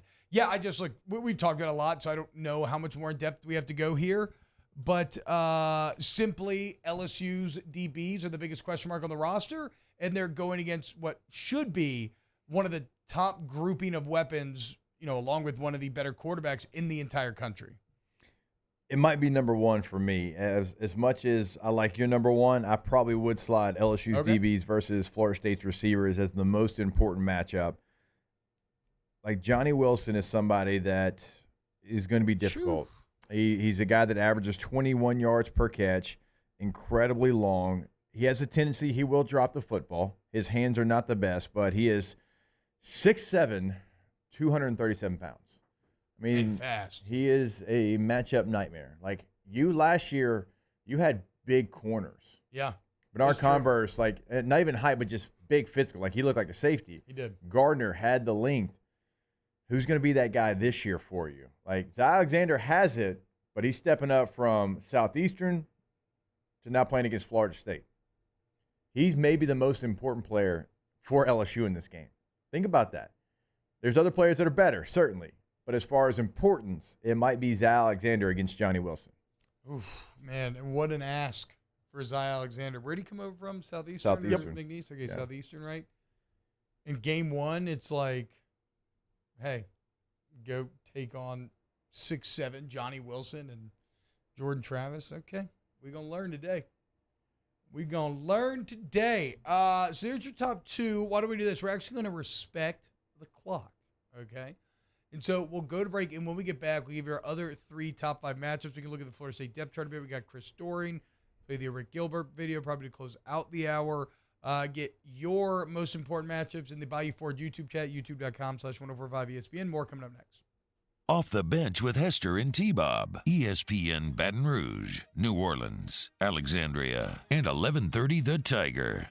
All-Star Toyota of Baton Rouge. All-Star Toyota of Baton Rouge. Look, man, it's are you tired of being embarrassed in pickup line by your old vehicle? Okay, well, it's time to upgrade. And maybe that's with a brand new vehicle that you can custom order right there on allstartoyotabatonrouge.com, or maybe you'll see what they got on the lot. Or maybe you want a Toyota certified used vehicle. You can also check out the inventory online or go right on the lot.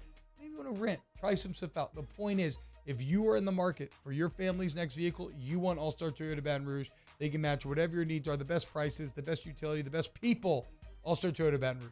Yeah, go to the website, customize that vehicle today. Go to new, click on the tab, take away things if you want to, right? You customize it to how you want the vehicle to be. You can add, you can take away, choose color, whatever it might be, okay? Also, you can check out the rentals, per-day rental prices on the website. Everything is available no matter what you need. They've got you taken care of. Find that today at allstartoyotabatonrouge.com. In times of need, get a full list of phone numbers, websites, and other important emergency information on the Demco Stormwatch page at 1045ESPN.com. Bayou Ford has $8,000 off MSRP, plus 1.9% financing on new 23 Ford F-150 XLT trucks, along with Bayou Ford's 1 million mile warranty. The crew at Bayou Ford is going to do right by you.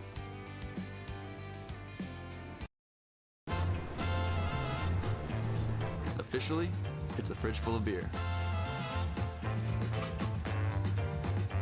Unofficially, it's free AC. Coors Light, the official beer of everything unofficial.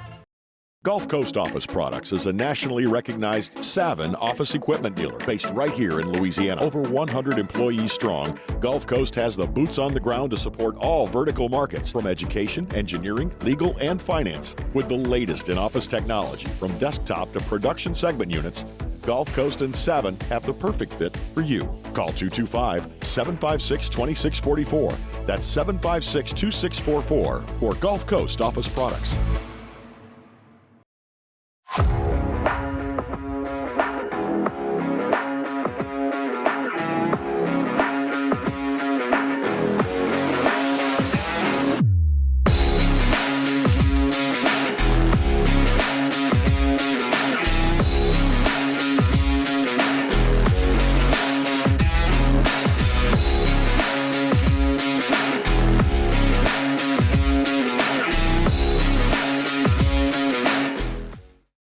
When is a taco more than just a taco? When it's Government Taco. Voted best tacos 3 years in a row by 225 Magazine, Government Taco puts the most delicious spin on tacos the capital area has ever seen. With creative combinations like the Magna Carrot, the Filibuster, or the Steak of the Union. Plus perfect tortilla chips paired with the best salsa and queso you've ever had. And happy hour every day from 3 to 6 p.m. and all day on Thursday. Government Taco, 5621 Government Street. Dylan Cruz here to tell you about Six Rings Baseball and Softball Camp. If you live on the North Shore and play ball, go to Six Rings Camps with former LSU assistant coach Dan Canaveri. His knowledge is second to none, and your child will improve and have fun doing it. Camps were held at Coquille Park and Six Rings Academy in Covington with 4 sessions over the summer. Full day and morning only sessions are available from ages 7 to 13. Go to sixringsbaseball.com or call 985-206-9096. Learn the game to love the game. Scooncha, fall in the air. Fall is right around the corner, which means fall fishing is, which means It's time for you to take your boat to the next level with front-to-back boat service in a bunch of different ways. You want a custom stair job, you can have a ton of fun out there on the water. They can do that. What about a spot lock trolling motor? So you stay right where you need to in casting lines. Or sonar that's let you see the fish under the water before you cast. All of your maintenance needs as well. Jimmy out, Charles Handegriff. It's live at lunch, live from the original walk-ons on Burbank. Got picks, games to break down. This is live at lunch, live from walk-ons on 104.5 ESPN Baton Rouge.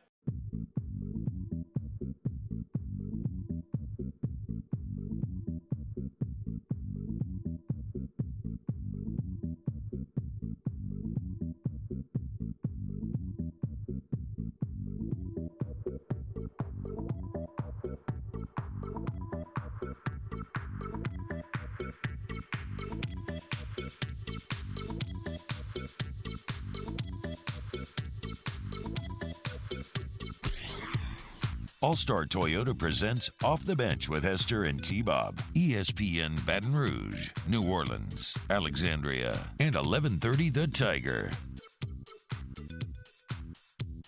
What's happening, y'all? Oh, thank you, Hootie. Helping me workshop the jokes here in the Bible YouTube chat. No, but we did call it, boys. Darius Rucker, somebody else, and Lainey Wilson gonna be on College Game Day. We literally, once again, off the bench, spoke it into existence. I'm a little surprised because we all kind of, like, you mentioned Lainey Wilson, but, like, I kind of thought it was going to be, like, away from the country, like a complete revamp, but no, that's a good lineup. That's Darius where Rucker, you have your most passionate college football fans. I understand. And it's where you just paid hundreds of millions of dollars. I get it. Like, they're going to continue to act like we're going to cover all of college football. The thumb is going to be on the scale for the SEC. Like, if two games are viewed equally, they're going to talk about the SEC one more. Well, so the Cadillac 3, their big hit is called The South, where they talk about all the Southeast states. Yeah. You got Lainey Wilson from Louisiana, Darius Rucker, big South Carolina Gamecocks fan. So, like, they know what they're doing. Your Tennessee, South Carolina, LSU. Literally, yeah. Fans, yeah. Okay, wait, just hold on now, though. But they're already a group? Like, they already made a group called the Cadillac 3? Yeah, Where was this group formed? Oh, Cadillac Cafe. 2011, maybe. They're not 2011. So they've been together for a while. Yeah, they're not that old. They're not that old. Well, no, I thought this was all Darius Rucker getting horny after the Lainey Wilson videos went viral and being like, hey, we should form a group. They're together. separate. Okay. They're separate from Darius Rucker. No. You thought Darius like, hey, group, us, Cadillac 3? I thought you were saying that these teams teamed up, these three teamed up as like a side project. No. The Cadillac 3 is a group. They're with Darius Rucker and Lainey Wilson.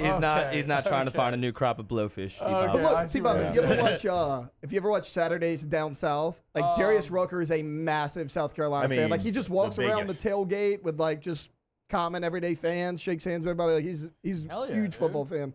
Hey, I feel like we nailed it. You know? Did we say Rucker or did we just say Lainey? I think we just said some country, right? I think we said Lainey. Yeah, we said Lainey Wilson. Wilson. Either way, we connected the dots. Okay. There you go. Hell yeah. Now we just got to get her on the radio. Where'd she go to school, you said? No, I don't know where she went to school, but she's from here. In the release video. But who does she rep? I was about to say, in the release video for her saying like how excited she was holding a dog, and the dog had on an LSU shirt. So there you go. Okay, cool. She's from Louisiana, so. Hell yeah. Lainey, come on the radio, please. All right, let's get back to our top 5 matchups. She's probably on the Tiger right now. I like Emil. That's true. I like Emil's here. He says, 1, LSU's DBs against receivers. 2, LSU's defense versus Jordan Travis on third downs. Remember, I forgot about that. God, 11 of 17 last year. First half was like pretty much 100%. They got like it together 9 of second 10 half. or something, wasn't it? Yeah, but that's a great call by Emil. And then he says 3, Trey Benson versus LSU's defensive front without Mason Smith. Not a bad 3 there. Remember, Benson put together the largest forced missed tackle number that PFF has seen in a decade. Okay, so we talked about O-line versus D-line, DBs versus wide receivers. My number 3 is LSU's pass rush against Florida's offensive line, Florida State's. And obviously that's because it really ties into Jake's number 1, my number 2. Right? The better the pass rush, the more it helps out a secondary that looks to be the weakest matchup on the field. So that's pretty easy to explain there. And also, I don't know who's going to do the pass rush. Right? I was about to say, I need to know who is going to be the edge rusher for LSU. I know the candidates, but I need to know who's going to be the dude. And if you have a dude, if you don't, if you just have a guy, then that's a problem. Because then you have to start changing things around. And I'm looking because I thought this was the case. Phil Steele has Florida State as the number 3 overall offensive line in the country. Yeah. They're a unit that has been together for a long time. They've played well together, veteran unit, Sunday players on that unit. I still feel good about the interior. I know Mason Smith's out of this game, but you still have Wingo and Jefferson and Lee and Guillory, guys that you have seen play in college football, okay? And you've seen play at a high level. And Savion Jones is somebody that we have seen in flashes. Now he's going to be counted on.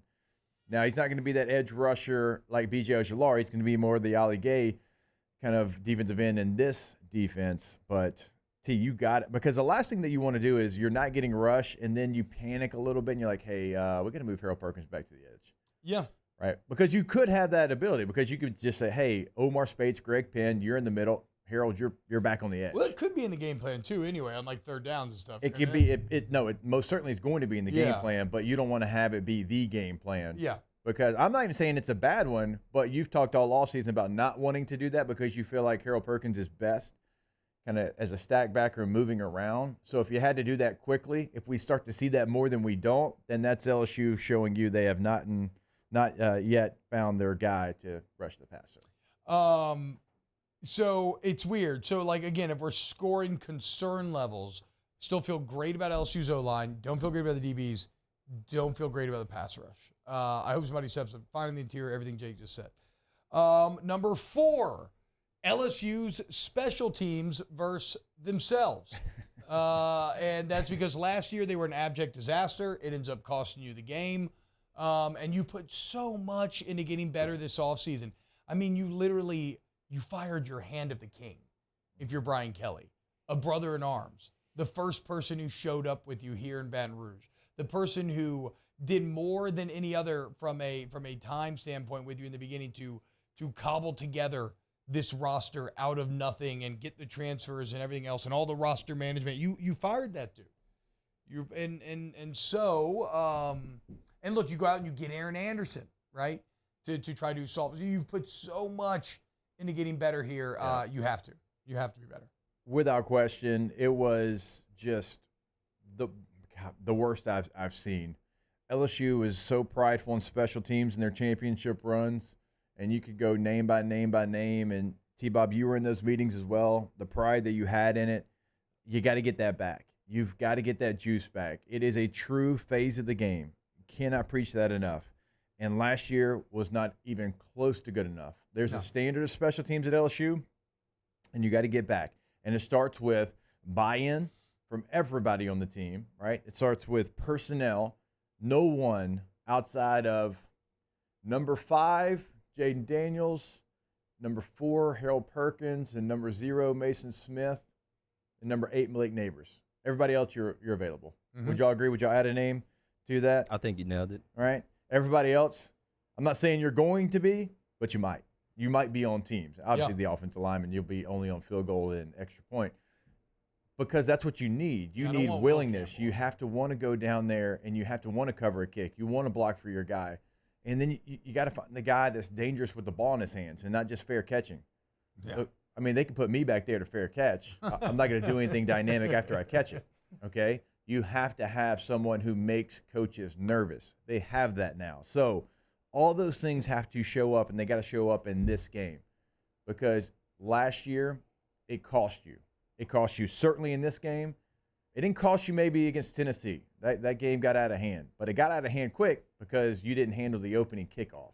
And we could go a couple more games where special teams did you no favors. It's got to go up by like 10 notches. Yeah. I agree. And therefore, that's why it ends up in our top 5 most important matchups for game day. God, it might be number 2 for me. That's how mad it made me last year. And then number 5 most important matchup of Sunday night's game against Florida State, Harold Perkins versus everyone. As I don't think, I mean, we mentioned the offensive line. I think that'll be the most improved group. But in terms of a player avoiding Percules last year, like Florida State at the time had no idea how lucky they were. I mean, this is a guy who we saw straight up win you games later in the year. Why? What was one of the core reasons why Bryce Young didn't quite look like himself that game? Was Harold Perkins. I mean, we're talking about touchdown-saving plays, right? I mean, we all know how he basically won you the Arkansas game. He's almost responsible for 3 dubs as a defensive player, which is just unreal impact. That guy didn't even play. And so suddenly having to deal with him out of nowhere, somebody that they're calling, the 3rd best or 4th best player in college football on the ESPN list. I think it was 4th. Yeah, I think it was 4th as well. I think it was 4th. Yeah, because it went Caleb Williams, Drake May, Marvin Harrison Jr., Harold Perkins, right? So there you go. Getting that guy, all of a sudden, when you look at the difference in last year, it's probably the biggest single difference. What I think for Perkins too, Jake, is I feel like, and this is probably not accurate because I think we just remember the bad beats more than the good ones. But I feel like there's been a streak at LSU where we've seen maybe a phenom burst onto the scene and the development kind of maybe not follow up with the hype the next year. Completely fair. And it's not that I need Harold Perkins to be way better, but I just need him not to be way better, but to be as good, right? If he's as good, that's good, right? But you expect him to go up. Yes, I would expect him to have, but he was so good last year. It's like, how much can you we'll see. But I would be really disappointed if you see that step back, because to me, that's actually arguably what Brian Kelly is bringing to bear more than anything, is he's so process-oriented that in theory, his process should avoid naturally, like the player getting the big head, maybe avoiding doing the things that got them there. Yeah. Like if anybody in this new system, the Kelly process should help the fall off that we've seen from some of these other phenoms recently. And also, this is his first offseason in the weight room. Remember, he wasn't an early enrollee, so he was getting here in the summertime, had about 6 to 8 weeks to try to change his body, and then the season starts. Once the season starts, it's all about maintenance and maintaining what you built up. You're not gaining anything. Well, now he's been here for a off-season program. He's been here for a spring. He's been here for a true summer workout. So I'm looking forward to seeing how much his body has changed as well. Taking on blocks, taking on the run game portion of this as well, not just getting after the quarterback. And so it's even more amazing because the other freshmen that helped you last year, they were here in the spring. And so they had a 5-month head start on you. Well, now you have an off season. So I fully expect, as good as it was a year ago, it to be better and not by just a little bit. See, I think he's somebody that can improve in the run game. And now, if you're out there as an edge rusher, it's not just with speed because your body's changed. You can change it up, bull rush, strong arm, whatever you want to do. So, I mean, in my opinion, there's a lot of ways I can talk myself into it going up and not the other way. Like we have seen certainly in the past with other LSU stars that burst onto the scene and don't have that second season. Yeah, and again, I think that's where the value of Brian Kelly is, in that continued development. Will you see Jaden Daniels take that step forward? Will you see Harold Perkins take this forward? You saw the development within the year last year. Did they maintain the focus and carry it through the offseason? There's no excuse to not, right? I mean, nobody's arrived here. Nobody won a championship or anything. You had a good year one. But how could you not be motivated to go out there and be better? The standard at LSU is a championship standard.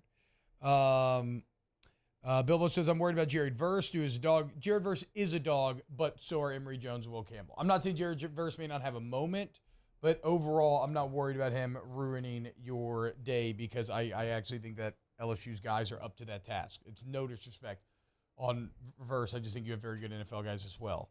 Emil saying, I'd make the same argument about Malik Neighbors that T-Bob's making about Perkins right now. That's fair.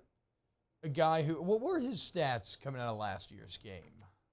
I thought you meant over. No. I know he hit 1,000 yards, 70 catches, awesome year overall. I'm wondering what it was, like how much of a factor he played in last year's game. Because certainly we were all looking at Kayshon Boutte, and how could you not think back? I got pulled up. What if that's Malik Neighbors on that first ball? All right, that went through I the got hands, you right here. Right? There's it could, the whole game could have been different if Boutte had made a couple of those plays. So Malik Neighbors last year, 5 catches for 42 yards. Okay, but so he was already he was the one that muffed the punts. Both. Two. In the Florida State game, both of them, yes. Yeah. And remember, you were forcing the football to Kayshon in that first game. and he still only had 2 catches for 20 yards. So the leading receiver was Jeray Jenkins, 5 for 46. Brian Thomas had 5 for 44. Malik had 5 for 42. So you spread the wealth, but you still force the ball to Kayshawn in that game. And this offense, to me, is going to be so much better in the fact, certainly to start the year, where you don't have that situation. You feel like it's going to happen because of your reads, and it's going to happen because of what they're giving you, and not, hey, we got to get 7 involved. We got to get 7 involved. Because that's what it felt like to start the season, surely. In this game, maybe more than any other. Yeah, and remember, by the end of that game, the offense was starting to click, but I'd love to see for some of those numbers to be a bit more chunky. Like 5 for 46, 5 for 45, 40. I like spreading the ball around, but that's a little, what's the main improvement we want to see out of that pass game? More explosivity, maybe a little more willingness to test it deep. And then well, remember, in that game as well, that was before Josh Williams really broke out. He missed all of spring and all of fall. Now, he hadn't been super available this year as well, but he had 1 carry for 2 yards in that game. I don't know. What do you make of the running back position, Jake? Like, who do you think is going to be the guy on Sunday? Not that there's going to be a guy, but like. You're 8 deep. You got some injuries now, so you're not going to have all 8 available. If Josh Williams would have had a normal fall camp, I would have said Josh Williams. With what he did, go back to the Arkansas game, certainly the Alabama game, what he did with and without the ball. But with him missing so much time, I don't know that he's going to get the run that he would have. Yeah. And so I expect it to be Diggs and Kane and Emery and Williams. I think that's the 4 backs that I would count on. Now, Caleb Jackson, I don't know. It's just a true freshman in that situation. They kick away when from you have a game like this, and we're talking pass protection, we're talking assignment, all that. Those 4 backs are the ones that I think are going to get featured. Yeah, and we're talking probably 10 carries, 7 carries, 5 carries, 3 carries. What's crazy when you talk about that, like last year, Noah Kane had 7 carries for 23 yards. Yeah. He led the team as far as running backs. Daniels was 16 for 114, but combined you had 13 carries for 39 yards from your running backs last year. Because Kane, he came off of an injury at Penn State, and he enrolled in fall. So he wasn't accustomed to the offense either. He was better late in the season, a lot like a Josh Williams. Only 3 running backs got carries against Florida State last year. You're probably going to have, 4 to 5 this year? Yeah. And they're going to get significant carries. You had Kane had 7, Goodwin had 5, Williams had 1. That was it for your carries against Florida State as far as the running backs. Also, you were playing from behind, too. Yeah. For so much of the game that you kind of had to abandon the running game. Last year, Trey Benson for Florida State, a guy that you love, he had 6 for 15, 2.5 yards a carry in this contest. Do that again. That'd be awesome. Which is crazy because he averaged, I want to say, almost 7 yards a carry for the year. The Rock just tweeted about Lou Hedley. How about that? Shout out to you. I'll say no. Yeah. When we get back, more OTB. We got Chris Doran. Crap. So I was Coming up next. Yeah, my bad. More off the bench. Off the Bench with Hester and T-Bob. Go to Community Steel Company. Community Steel Company, okay? Those are your local steel suppliers. You need purlins, you need tubing, you need full steel buildings, Jake. It's all there for you in Gonzales. You can call the phone number, get in touch with the live and local sales team. They're going to take care of you. They are the absolute best. In fact, I would encourage you to go out and see them in person. It's actually quite fun. And let's say you want a steel building, Jake. They actually have them built right there on the property, a la like a model home. You step in, you can purchase right there. But again, all your purlin, all your tubing, all at Community Steel Company.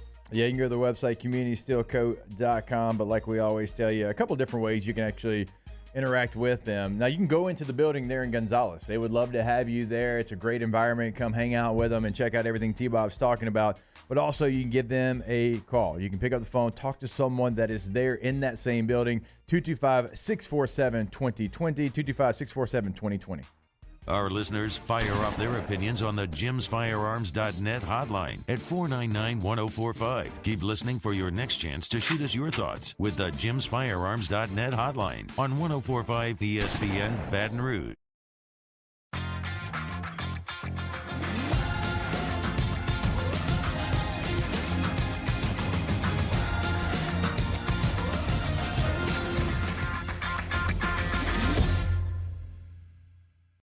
When is a taco more than just a taco? When it's Government Taco. Voted best tacos 3 years in a row by 225 Magazine, Government Taco puts the most delicious spin on tacos the capital area has ever seen. With creative combinations like the Magna Carrot, the Filibuster, or the Steak of the Union. Plus perfect tortilla chips paired with the best salsa and queso you've ever had. And happy hour every day from 3 to 6 p.m. and all day on Thursday. Government Taco, 5621 Government Street.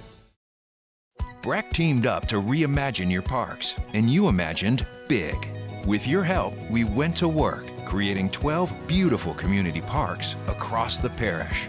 A family-sized water park, miles and miles of trails, and parks just for your dogs.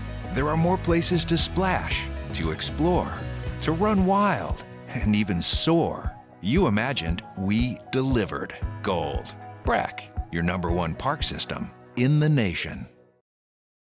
The Windsor Senior Living Community in Mandeville, Louisiana is a beautiful, vibrant apartment community geared towards seniors. They are nestled right in the heart of Mandeville, where seniors live a more carefree lifestyle in spacious apartments with the peace of mind that comes from having a little extra help. Call the Windsor at 985-624-8040 to schedule a lunch and tour. Come see how the Windsor can be your passport to peace of mind. Gulf Coast Office Products is a nationally recognized Savin office equipment dealer based right here in Louisiana. Over 100 employees strong, Gulf Coast has the boots on the ground to support all vertical markets, from education, engineering, legal, and finance. With the latest in office technology, from desktop to production segment units, Gulf Coast and Savin have the perfect fit for you. Call 225-756-2644. That's 756-2644 for Gulf Coast Office Products. Bayou Chrysler Dodge Jeep Ram has $12,000 off MSRP on new 23 Ram 1500 trucks, all with Bayou's 1 million mile warranty. The crew at Bayou Automotive is going to do right by you.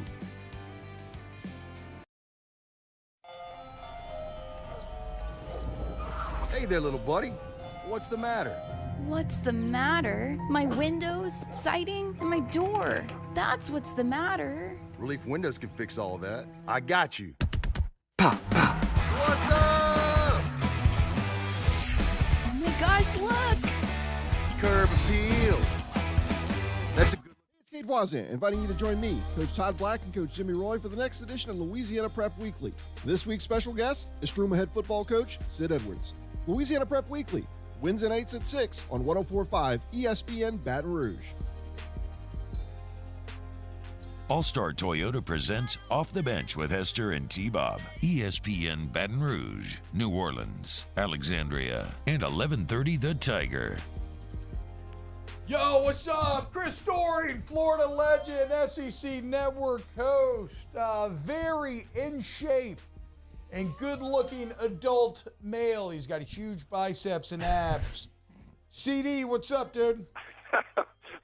What a great introduction, bro. Yeah. I appreciate that, man. Doing well. Good to be with y'all. You do take your shirt off all the time. So Yeah. I got my shirt off right now, in fact, man. A lazy day here in north central Florida with the hurricane coming through, man. So I'm still like in my pajamas, no shirt on, just lounging around, dude. It's tough to say because people get mad at you for everything, but like, if the hurricane ends up not being that serious, and if property damage and loss of life are avoided as much as they can be, hurricane days can be pretty chill. You know, hurricane days are pretty chill. I mean, it's my daughter was over last night. I guess her boyfriend, they were having a big hurricane party at their fraternity house, which I don't recommend. I don't endorse in any way, but I'm sure they had a good time. Wait, your daughter and her boyfriend were over at the house. He's allowed to like that? No, I love her boyfriend. Her boyfriend and I are like boys, man. Even when they break up, we hang out and I get. Oh wow, it's like that. You've already told her. I was actually watching a video of this guy who's like a dungeon master in Dungeons and Dragons, and he told his daughter that. He was like, "Look, if you invite your boyfriend to the game, recognize you can break up with him, but I can't break up with him if the character's still in the game." So you've already told her. That's exactly what goes on here. She like gets mad at me when they're on a break and we're still hanging out, and so I like you can't make me like him and then ask me not to like him. So it's tough, bro. Oh man, that's hilarious, dude. Hey, how are we feeling, bro? College football right around the corner. Hey, Gators play Florida, tomorrow.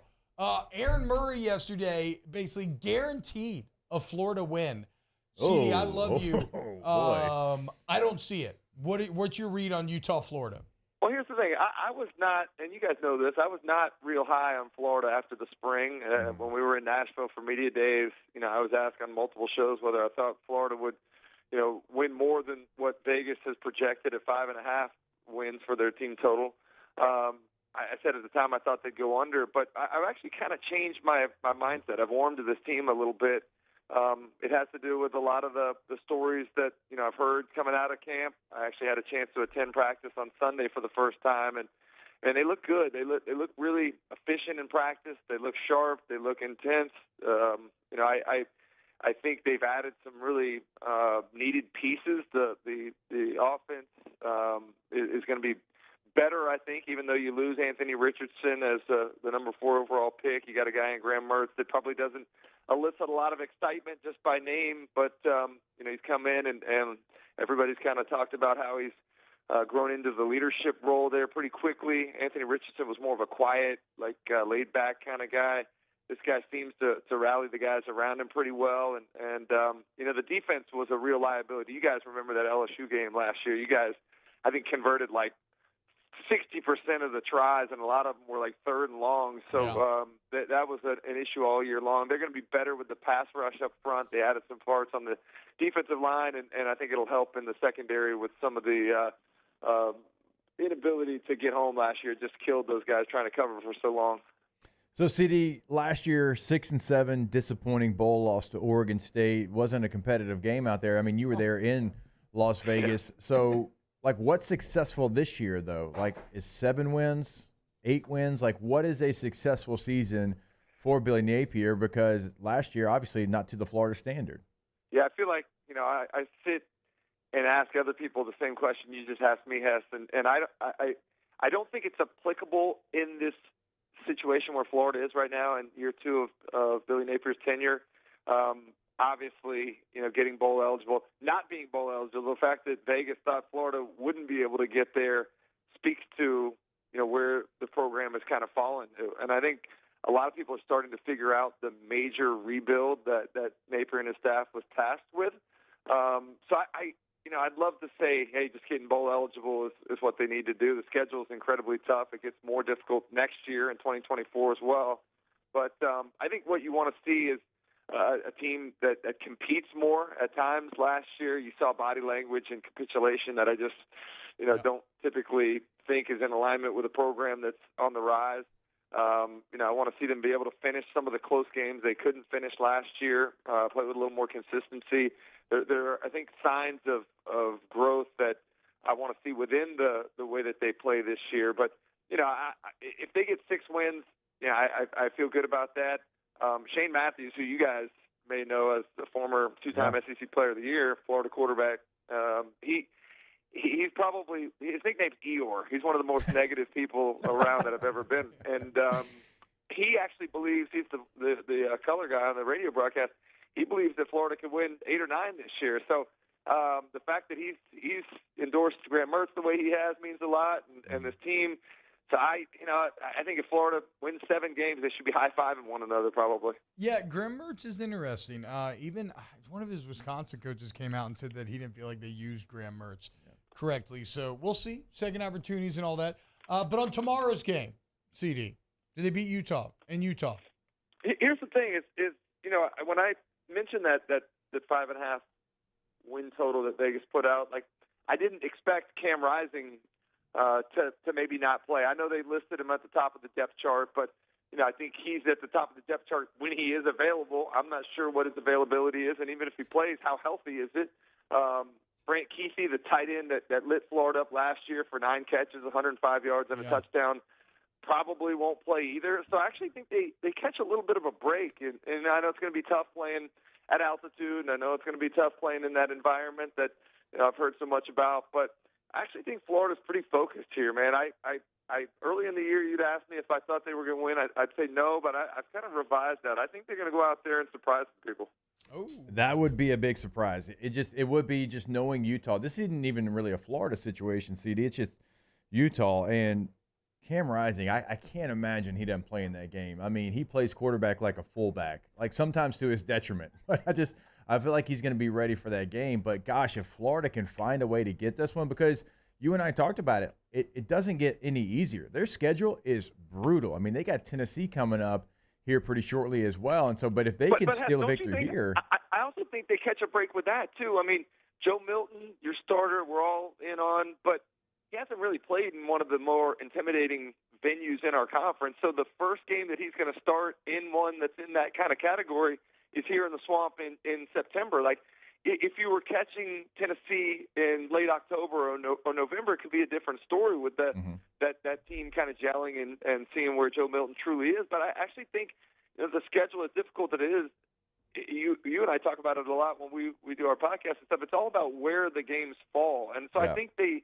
do catch some breaks with catching Utah now with the roster maybe not being at 100%, and Tennessee before they really kind of found their footing with a new quarterback behind center. Joe Milton has the opportunity to be fraudulent. Let's make no mistake about it. I mean, he was fraudulent at times at Michigan as far as what the standard was. And so, to your point, like we've seen flashes. The bowl game was great, but, yeah, he has the opportunity not to be certainly Hendon Hooker. I think people are just assuming he's going to be Hendon Hooker in the production, and that's hard. That's a very high bar, CD, to reach. That's the craziest thing that I like. Hendon Hooker is one of the greatest players to ever play at Tennessee, and yet we think he's going to leave, we're going to plug a new guy in, and they're not going to skip a beat offensively. I think that's one of the more naive takes that you could possibly have. Now, I love Joe Milton. I love the fact that he stayed around. I love the story. I love the friendship with Hendon Hooker. I love the arm strength and the size. But, I mean, you said it. There's been times that we've seen fraudulence, and I hope there's no fraudulence this year. I hope that he has a tremendous season, and Josh Heupel's team continues to push forward, because I think the conference is better when Tennessee is better. But right now, I think there is legitimate reason to question whether or not they're going to be able to hit at the same level they did last year offensively. You hear that, Jake? It's the sound of a Florida man watching Tennessee cruise on by in the East, desperately trying to cling on to some sort of logic, just hoping that Joel Milton and Heupel's going to fall flat on their face. We'll see, man. T-Bob, I mean, dude, Kentucky's flown by Florida. I mean, Kentucky, we went like 32 years without losing to Kentucky, and they beat us 3 of the last 5. So I don't even think Tennessee's the gold standard right now. I guess that's fair. Whatever. I'm not a really big Kentucky. Actually, kind of this year, I am kind of a Kentucky believer. I wasn't last year. I kind of am this year. Hey, CD, you and Jake got some pretty cool news. Pre-game in the SEC coming back this fall? Yeah, man, we're coming back this fall. We're gaining some following. Got some great supporters that are coming on board from sponsorship standpoint. So we're just looking to have as much fun as you and Aaron do. Because I mean I'm watching the stuff about Sam Hartman, dude. I was dying with the takes, and that sounds like a take that actually probably me and Hester would have as well. So you know how much I love you guys. I love getting to be on here with y'all station in Baton Rouge, and love listening to what you and Aaron do on the pod. So we're just trying to keep up with y'all boys.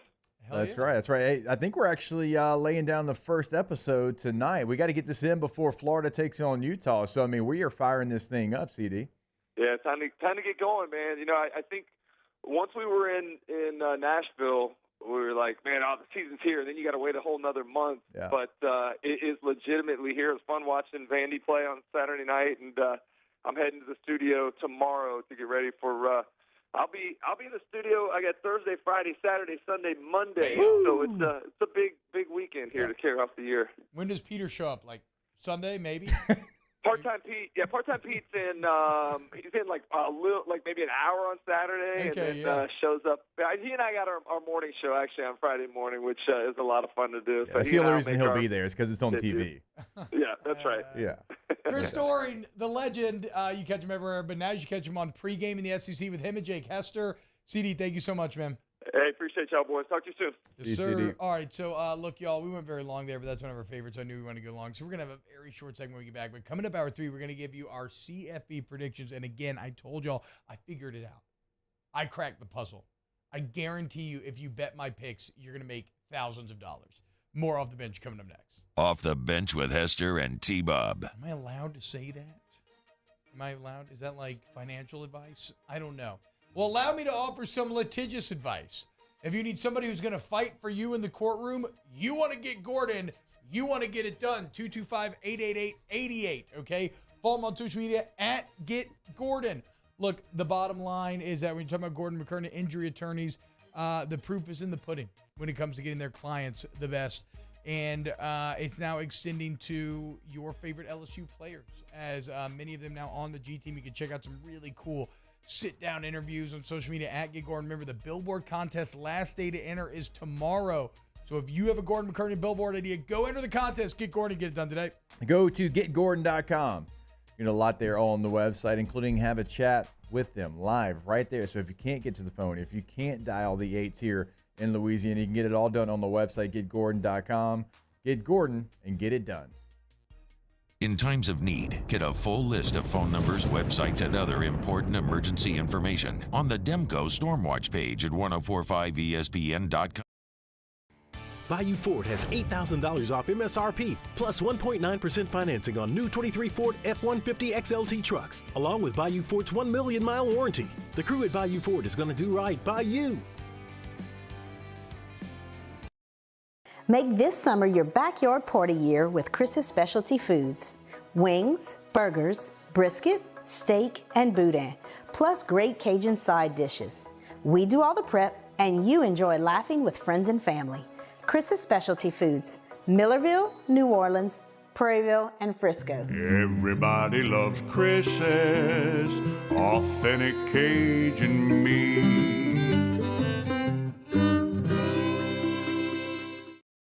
When is a taco more than just a taco? When it's Government Taco. Voted best tacos 3 years in a row by 225 Magazine, Government Taco puts the most delicious spin on tacos the capital area has ever seen. With creative combinations like the Magna Carrot, the Filibuster, or the Steak of the Union. Plus perfect tortilla chips paired with the best salsa and queso you've ever had. And happy hour every day from 3 to 6 p.m. and all day on Thursday. Government Taco, 5621 Government Street. Dylan Cruz here to tell you about Six Rings Baseball and Softball Camp. If you live on the North Shore and play ball, go to Six Rings Camps with former LSU assistant coach Dan Canaveri. His knowledge is second to none, and your child will improve and have fun doing it. Camps were held at Coquille Park and Six Rings Academy in Covington with 4 sessions over the summer. Full day and morning only sessions are available from ages 7 to 13. Go to sixringsbaseball.com or call 985-206-9096. Learn the game to love the game. Scooncha, fall in the air. Fall is right around the corner, which means fall fishing is, which means it's time for you to take your boat to the next level with front-to-back boat service in a bunch of different ways. You want a custom stair job, you can have a ton of fun out there on the water. They can do that. What about a spot lock trolling motor? So you stay right where you need to in casting lines. Or sonar that's let you see the fish under the water before you cast. All of your maintenance needs as well. For 38 years, they've been at it and will continue to do so. The Sherman family of front-to-back boat service. There it is, the extra mile, on the border of expected and extraordinary for those willing to go further, like vans customized for work or play, with safety and tech to keep you connected, supported by a 5-star sales, service, and finance team, and backed by the 1-star you know. So go the extra mile. It's never crowded, because so few have what it takes to go there. Mercedes-Benz Vans. Follow us on Twitter at 1045ESPN to cast your vote in the Citizens Bank and Trust poll of the day. Vote daily inside Off the Bench, live at lunch. Hey, it's on. Join me for a Tuesday edition of the Hunt Palmer Show. Have Glenn West talking Tigers, Sharif Ishak on the Saints, and my guy Brandon Taylor from the LSU Sports Radio Network. Hunt Palmer Show, 1 to 3 weekdays, 1045 ESPN, Baton Rouge.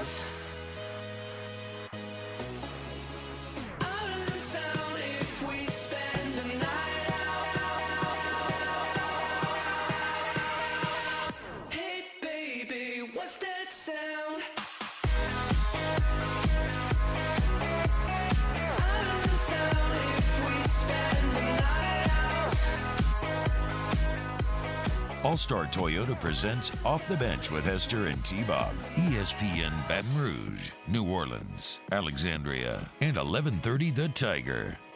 Oh, my God. Taylor's telling us a crazy story. You were filling in on Talk 107.9.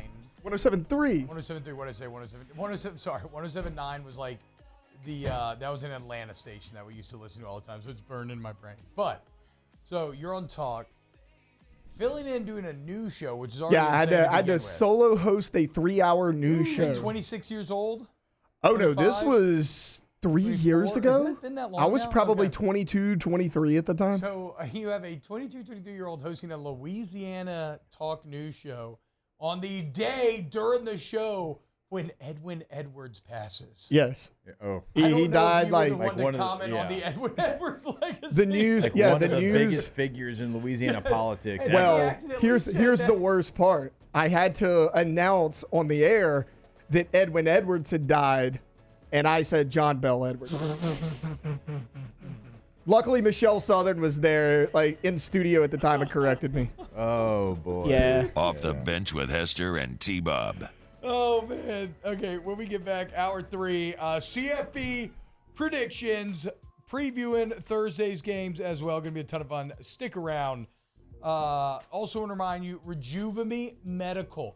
RejuveMedical.com. You know, I don't always talk about the site, but it is a great place to kind of get an idea about what Rejuve Medical does, about the vibe of the place. You go check out their YouTube channel, which is really helpful. But conditions they treat. Andropause in male aging, menopause in female aging, strength and performance deficiency, fatigue and insomnia, mood and memory problems, sexual dysfunction, thyroid deficiency, weight gain, cardiovascular health, facial aging. Just some of the things they can help take care of at Rejuve Medical. So we don't have to feel old, right? You can feel young again. Get that confidence back. Go to RejuveMedical.com today. Yeah, go to that website, get the consultation set up, because you can't get to the bottom line of all the things that T-Bob's talking about if you don't get the consultation set up. Just don't continue to deal with it. Get it fixed. RejuveMedical.com.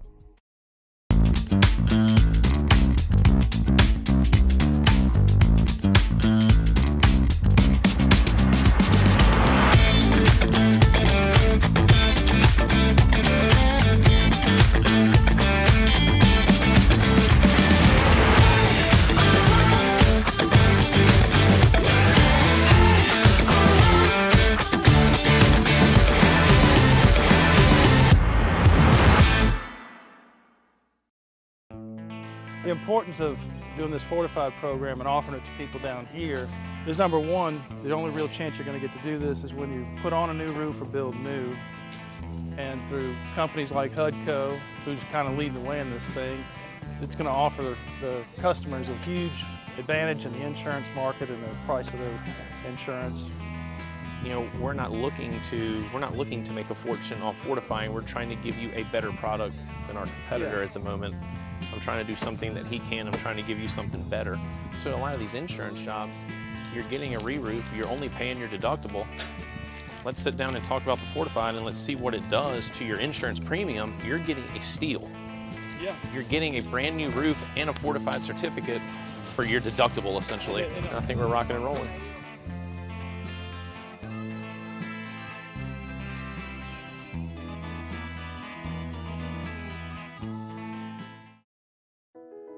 I've been doing business with Luba for 25 years. They're dependable, trustworthy. It's just the attention to detail with our clients. Our folks have years and years of experience. They're highly trained professionals, but many companies have that asset. What I'd like to think makes Luba a bit different is that we use those talents in a way that truly is dedicated to serving the needs of the folks who depend on us. Gulf Coast Office Products is a nationally recognized Savin office equipment dealer based right here in Louisiana. Over 100 employees strong, Gulf Coast has the boots on the ground to support all vertical markets, from education, engineering, legal, and finance. With the latest in office technology, from desktop to production segment units, Gulf Coast and Savin have the perfect fit for you. Call 225-756-2644. That's 756-2644 for Gulf Coast Office Products.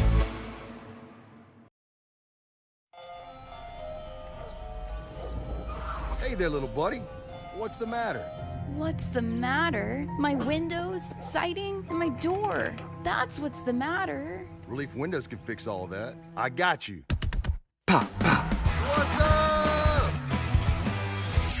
Oh my gosh, look! Curb appeal. That's a good-looking neighborhood. ReliefWindows.com.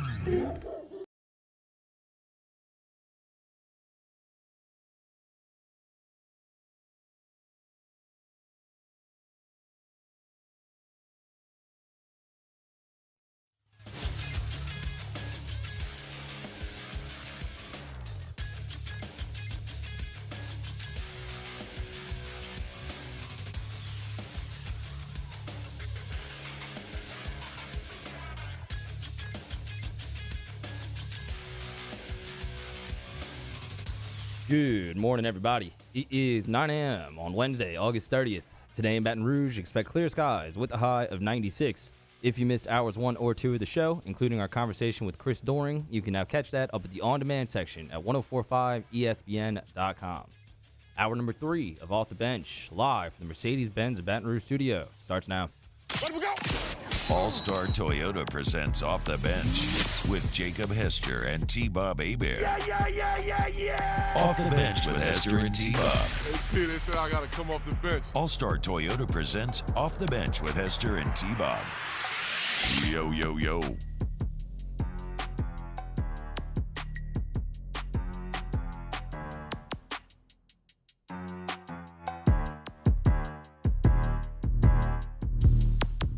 What's happening, y'all? Welcome back to OTB, hour number 3, August 30th. I wanted to give Hootie credit, and I think we got distracted because he said we're on my hiatus from Matt Flynn, and that's a good joke. So, yeah, nice job. Pretty good one. Not bad. And then who was it? Imagine Philip Gardner says, T-Bob, the word is versus, not birth. There's no singular form of versus. It's just versus. You say birth every single time. Hey, Gardner, you can fill up on D's. Okay? Get out of here. Hit a timeout. We'll see you in 5. What's up? I don't want to say versus. Okay. I don't like it. Not doing it. I was saying when you were mentioning the artist formerly known as Matt Flynn, because I forgot his name. He's not here ever. Imagine him being like a real co-host of a show that you're doing and him having this kind of layoff. Because I've been through that before as well. Yeah. I get it, man. Like a 3-hour co-host, not just like a little hour spot here. KG back in the day used to just like take off all summer. It's like, all right. You told me that? That's wild. wild. Like 2 months vacay later, dude. That's a wild. Like, damn. See ya. Never, bro. That's when you need him the most. Yeah, exactly. Smart, savvy vet move, though. Jimmy Graham out there boxing people out. All right, so this hour, predictions, looking at Thursday's games, and some shenanigans I'm sure will prop up along the way, as there's some stuff that we had in the document that we haven't hit yet. But, Jake, conference by conference, I'm going to tell you the 2 teams that will make the conference final and the team that will win each conference. And I'll give you the real winner. Mark, give us some CBS on SEC music. SEC on CBS, excuse me. And the ACC, Florida State and Clemson. Florida State will win the ACC championship, but Clemson's going to win the first matchup. Don't know who wins Florida State LSU. What I do know is once the season starts, Clemson will win in week 4 in Death Valley. Both will do well. Is it not in Death Valley? It's in Clemson Stadium. Okay, whatever. Baby Death Valley, whatever. That is not a whatever. I'm not getting hung up on that. They can both be Death Valley. How about that? So whatever. I think Clemson this is your king. I think Clemson wins at home, week 4, and then I think Florida State wins in the championship and gets revenge. And they become ACC champions. Yeah, you almost got it right. You had the first part right of the championship game. It will be Florida State and Clemson. That is chalk, but chalk feels like it's going to walk here. And I'm going to go Clemson gets the victory over Florida State. Now, I don't know who wins the first game. I like Clemson, though, when it's time to step up, know the situation, been there, done that. I like Clemson to raise the ACC championship trophy yet again. In the Big 12, I got TCU and Texas making the final with TCU taking it home. I love that. God, I love Sonny that. Dykes. Little I love that. Punch back against the haters. I didn't even want to put Texas in the final. I wanted to do TCU Kansas State, but I decided to throw a bone to the hive mind because I feel like the crazy person since everybody loves Texas so much. But I got TCU winning the Big 12. I do love that. I actually have Kansas State and Texas in the Big 12 championship game. And Kansas State gets it done for 2 years in a row, back-to-back Big 12 champion. In the Pac-12, after USC's putrid defense displayed on Saturday, you're effing out. Okay, so Pac-12 championship, Washington, Utah. I went to look at it yesterday. I'm like, okay, surely nobody's talking about Utah because they lost everybody, right? I'm like, no, they return everybody. What are we doing here? Washington, Utah. Washington wins with a 1-loss record. Washington Pac-12 champs. I also have Washington versus Utah in my Pac-12 championship game, and I also have Washington winning that Pac-12 championship game. Big Ten. This one's easy. Michigan and Iowa. Michigan wins. Did you look at my paper? I did not. I don't have it here today, but I did this on off campus. I got Michigan and Iowa in the Big Ten championship game, and I've got Michigan winning that one as well. And then in the SEC, I got LSU-UGA with UGA winning. That'd make for great radio. You got it too? Situation. Okay. Yes. Well, I guarantee you don't have my playoff and Heisman winner. Because I've seen it. I'm like, who is the old guy that used to play commercials here? Stone. He sees the game before it's played. Maybe Jonathan or something. Well, you can call me Bob Stradamus, okay? Because I've seen and read the portents and the knuckle bones and the omens. Washington will make the playoff, breaking the Pac-12 streak 11-1. Kalen DeBoer knows how to win championships. Okay? That's the bottom line. Okay. Michigan, of course. Yep. I think Michigan's going to win the national championship. So they're going to make the playoff. They'll be undefeated in the Big Ten. UGA, obviously, going to be undefeated in the regular season. They win the SEC championship in the playoff. Now, you're probably thinking Ohio State. Because who are they going to lose to? Michigan, right? Well, you'd be wrong. Because they're also going to lose to the Notre Dame Fighting Irish. Marcus Freeman's got the defense rolling. We don't know about Kyle McCord yet. I know he'll probably put up numbers, but I don't know how actually good he is. Sam Hartman solves everything for Notre Dame. I think Notre Dame goes 11-1. I think they beat Ohio State, giving Ohio State 2 losses, keeping them out of the playoff. And the Notre Dame Fighting Irish find their way to the college football playoff. And Sam Hartman wins a Heisman, by the way. Obvious, because think about it, guys. What do you have to do to win a Heisman? Storylines. Do you know how fast the media would trip over themselves to get on their knees for Sam Hartman if he brings Notre Dame back to the promised land? And Marcus Freeman, and everybody already kind of hates Brian Kelly, and so it's like this shot against the Brian Kelly bow. Like, it just all lines up. They play 3-6-9 in the regular season, 2 of the 3. And Notre Dame has had a trip up. Gosh, it feels like every year it feels like they did. They got away from it at the end of BK's tenure there, which was really a step. And then last year they have the Marshall game that's hard to explain, the Stanford game that's hard to explain. So I can't go there with you. I do like Notre Dame. I love Sam Hartman. I think that they are going to win a lot of games. I think they have 2 losses and don't quite get it done. All right, look, that's cool, man. Not everybody's willing to. It's tough to see the future. It's a burden, but it's a cross I'm willing to bear. If Washington makes the playoff, and Michael Penix Jr. is the reason why, I can see him as the Heisman Trophy winner. If Notre Dame doesn't make it because of Sam Hartman, yes.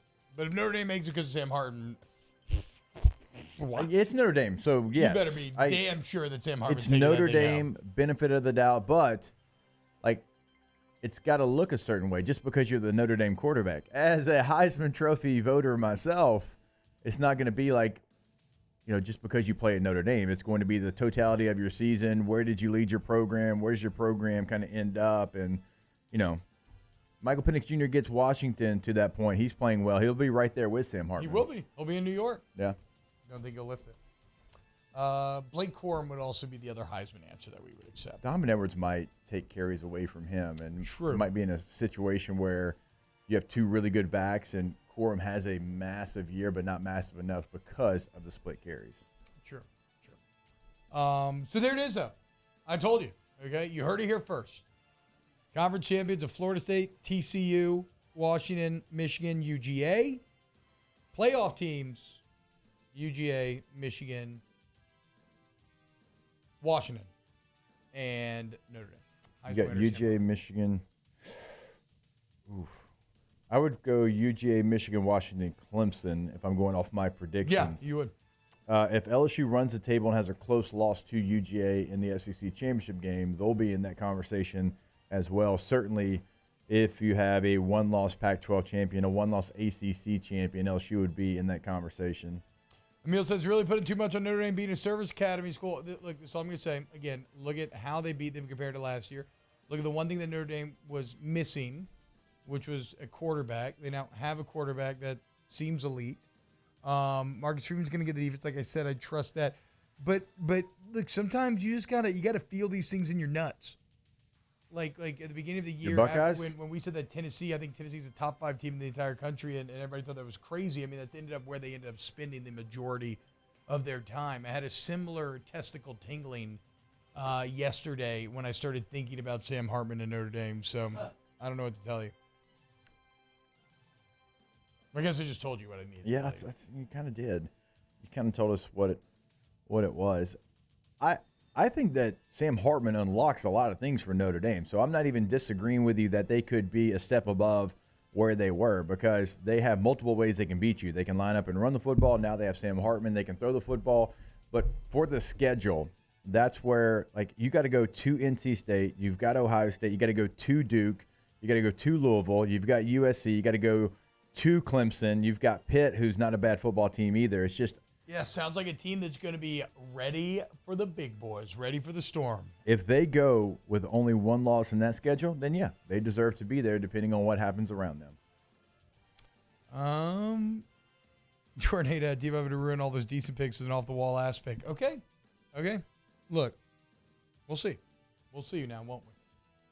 We'll see. Testicular tingling has led me astray before, but it's also led me correct sometimes. So we'll see. I'm starting to let some UGA doubt creep into my mind. Well, don't get me started on what I'm now calling the rat poison paradox. I don't understand how both UGA and Alabama are consistently doubted, but also consistently crowned champion. Like one day, one fan base is complaining about how to choose them, and the other day it's like, oh, they're being chosen to win it. Like I don't get it. Like everybody thinks like Alabama's going to win, but then everybody also thinks Georgia's going to win it. It's out of control. And you got to be clear. The Alabama stuff is people are scared to make that mistake. Yes. Yeah. Without question. Yeah. That's the only reason you do it. Yeah. Because you can't, now if they go and do it, it's another great coaching job by Nick Saban. You cannot justify on paper who they have coming back to who they lost and make it make sense to me why they would finish above where they finished last year. You lost the number 1 and number 3 overall picks at the 2 most important positions, and the person replacing them is not as good as the person you lost. I know, dude. You don't have a receiver right now that we know about, could be a young player. You don't have a receiver that terrifies me, and you've always had that. There's big question marks. You lost a first-round running back as well. You've got good running backs. You lost a first-rounder. Yeah. You aren't going to talk me into Alabama being better until I see it, and we're going to find out not this weekend, but next when they play Texas. Yeah. No, you're right. I mean, I agree with everything you said. And I've been very consistent on Georgia. I think Georgia is better than 99% of the teams. But I think when you look at what pushed them over, it was Monken and Bennett. And I do not have the faith that in those hard moments that Bobo and Beck can do the same. So I've had them penciling in for a playoff loss or a national championship loss for a while now. I mean, it's not exactly that hot of a take. I'm still saying they're going to make it all the way there, but I do think they will fail once they get there. We'll see. There it is. If they had a team game 1, game 2 on their schedule that had the talent to be able to play with them, would love to see how they tried to counterpunch in that game. Yeah. Talking Georgia here. Remember that? They just don't. Awful Clemson-Georgia game a few years ago where both offenses got like 80 yards and it was like 7-3. Yeah. Gross. There's only one low-scoring game. When did the pick six? When the pick 6 was the touchdown. Yeah, I think that was like 10-3 maybe with a pick 6. All right. Call that a barn burner in 2009. There it is. You're welcome. Coming up next. What do I want to talk about? Oh, I want to preview tomorrow's games. The big boys. A little Thursday night football. More off the bench coming up. OTB, OT. Go to K2ZBlinds.com, K2ZBlinds.com for all of your custom window coverings. You want K2Z Blinds. Look, they got experience in this game. Okay, Brandon Barton's a 25-year vet, the window treatments industry, right? We talk about salty veteran moves. Brandon's got it on lock. And in fact, Jake, you are about to be the beneficiary of some of that craftiness. Yeah, and I'm very excited about it. We've been talking about it over the last couple of days, about a week now, and I'm about to have them come out to my house, outdoor patio screen is something that I've needed at my house. I've got the perfect space for it. And to be able to go out there and just press a button, or to have it come down, blocking those UV rays, keeping the bugs out. I can sit out there. I can actually enjoy the setup, the outdoor kitchen, the outdoor TV, right? We can sit there comfortably, watch that game. You can as well. Have them come out. I'll tell you all about it. It's an easy process. K2zblinds.com. Our listeners fire off their opinions on the jimsfirearms.net hotline at 499-1045. Keep listening for your next chance to shoot us your thoughts with the jimsfirearms.net hotline on 1045 ESPN Baton Rouge. Scooncha, fall in the air. Fall is right around the corner, which means fall fishing is, which means it's time for you to take your boat to the next level with front-to-back boat service in a bunch of different ways. You want a custom stair job, you can have a ton of fun out there on the water. They can do that. What about a spot lock trolling motor? So you stay right where you need to in casting lines. Or sonar that's let you see the fish under the water before you cast. All of your maintenance needs as well. For 38 years, they've been at it and will continue to do so. The Sherman family of front-to-back boat service. Oh, hey, what's up? It's Big D and Bubba, 100.7 The Tiger Morning Show. We'd love for you to join us every weekday, 4 a.m. till 9 a.m. Yeah, everything you want in a show. Country music. We got laughs. We got celebrity in-studio guests. We just need you. Join us every weekday morning, 4 a.m. to 9 a.m., right where it all started. That's right. Louisiana's country station, 100.7 The Tiger. When is a taco more than just a taco? When it's Government Taco. Voted best tacos 3 years in a row by 225 Magazine, Government Taco puts the most delicious spin on tacos the capital area has ever seen. With creative combinations like the Magna Carrot, the Filibuster, or the Steak of the Union. Plus perfect tortilla chips paired with the best salsa and queso you've ever had. And happy hour every day from 3 to 6 p.m. and all day on Thursday. Government Taco, 5621 Government Street. Dylan Cruz here to tell you about Six Rings Baseball and Softball Camp. If you live on the North Shore and play ball, go to Six Rings Camps with former LSU assistant coach Dan Canaveri. His knowledge is second to none, and your child will improve and have fun doing it. Camps were held at Coquille Park and Six Rings Academy in Covington with 4 sessions over the summer. Full day and morning only sessions are available from ages 7 to 13. Go to sixringsbaseball.com or call 985-206-9096. Learn the game to love the game. There it is, the extra mile, on the border of expected and extraordinary for those willing to go further, like vans customized for work or play, with safety and tech to keep you connected, supported by a 5-star sales, service, and finance team, and backed by the 1-star you know. So go the extra mile. It's never crowded, because so few have what it takes to go there. Mercedes-Benz Vans. I've been doing business with Luba for 25 years. They're dependable, trustworthy. It's just the attention to detail with our clients. Our folks have years and years of experience. They're highly trained professionals, but many companies have that asset. What I'd like to think makes Luba a bit different is that we use those talents in a way that truly Matt Moscona inviting you to join us for Wednesday's Hump Day AFR, presented by Pluckers. Jaden Daniels meets with reporters. Brian Kelly on the SEC teleconference. We got Russ Mitchell returning. It's Wednesday's AFR 3 to 6, 104.5 ESPN Baton Rouge. Do you feel the buzz, or is it just me? Trust me, something in the air just above me. Something like a dream state, you call it a clean break. Do you feel the buzz, baby? Do you feel the buzz?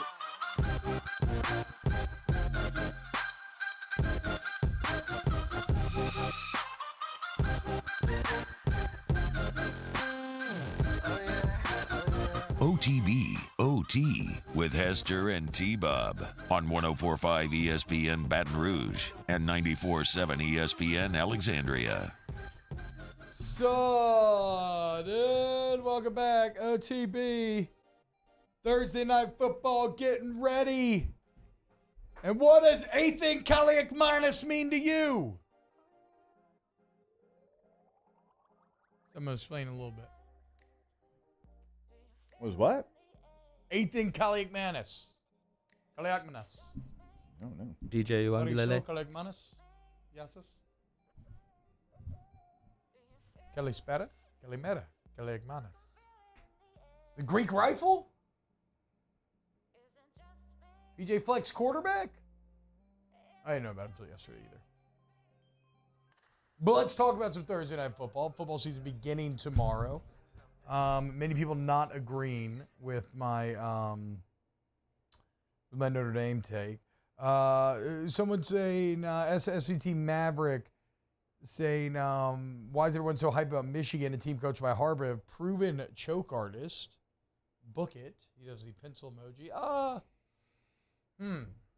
It's tough to say because there is no doubt that Michigan, and Jake's giving you all the inside info, came in last year cocky as hell, overconfident, thought they were just going to roll over TCU and got punched in the mouth and taught a lesson. So the hope is there that you learn from said lesson. And then you look at the Michigan roster and you see, okay, arguably it's the most complete roster in the country. If you go position by position against Georgia, I think they, maybe even have an edge in terms of overall numbers. So you could argue against that, but it's very close is the point. Look, I mean, they beat Ohio State in snowy weather in Ann Arbor, and they beat the hell out of them in perfect weather in the shoe. Okay, so like everything lines up for Michigan to be there, and then J.J. McCarthy another year, whatever. I understand being high on Michigan, but your point about choking, not unfair, given that they did choke last year against TCU, because that's one of those games where TCU is very good. I still think Michigan, probably the better overall roster, like TCU punched up there, which is a credit to them. That's not to take away. That is a credit to them because they handled it correctly. Michigan did not. But that'd be something that Michigan certainly has to fix. Michigan has to find somebody to step up on the outside. They got to find a weapon for J.J. McCarthy because that's their one glaring need. Yeah. They're covered everywhere else. That's the biggest one. It was an issue at times last year. Ronnie Bell was a good receiver, wasn't a game changer as far as he could take over a game. You could count on him, but he couldn't take over a game. Who's going to be that guy? They've got some candidates, some young guys that you talk to people around the program, they think can be that guy, but it's certainly the biggest glaring need for them. Bilbo Baggins says, we never not give Ohio State quarterbacks the benefit of the doubt when they've done nothing, when they've all done nothing in the NFL. Well, I don't care what a guy goes on to do in the NFL. But as far as Ohio State quarterbacks, again, I don't know how good Kyle McCord's going to be, kind of like a Carson Beck situation in the biggest moments, but I guarantee he'll throw like 40 touchdowns.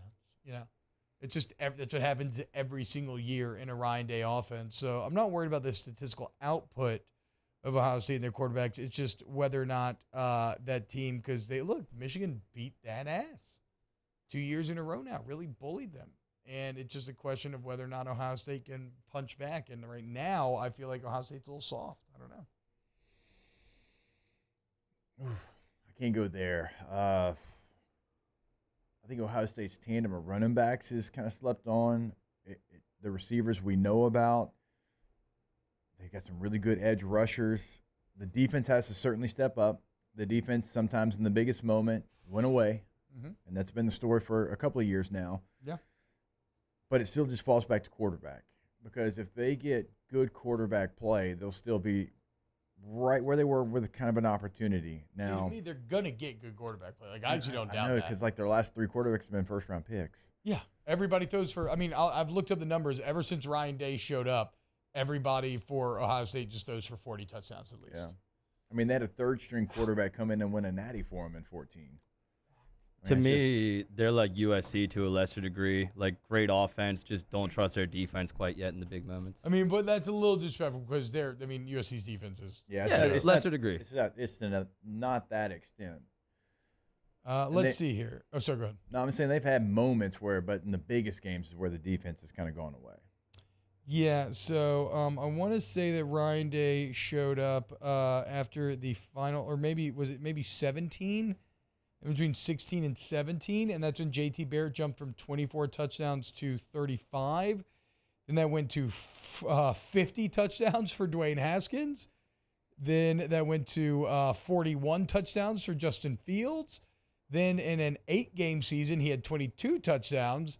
Then that's 44 touchdowns for C.J. Stroud, 41 touchdowns for C.J. Stroud. So, I mean, I would go ahead and say, 40 touchdowns for Kyle McCord, probably. For sure. It's Ryan Day has a scheme there. I mean, he's got an offensive machine. Like, I know we mentioned, like, yeah, these guys were first-round picks. Maybe they wouldn't have been if they wouldn't have played at Ohio State. You know, I mean, we don't know what C.J. Stroud's going to do.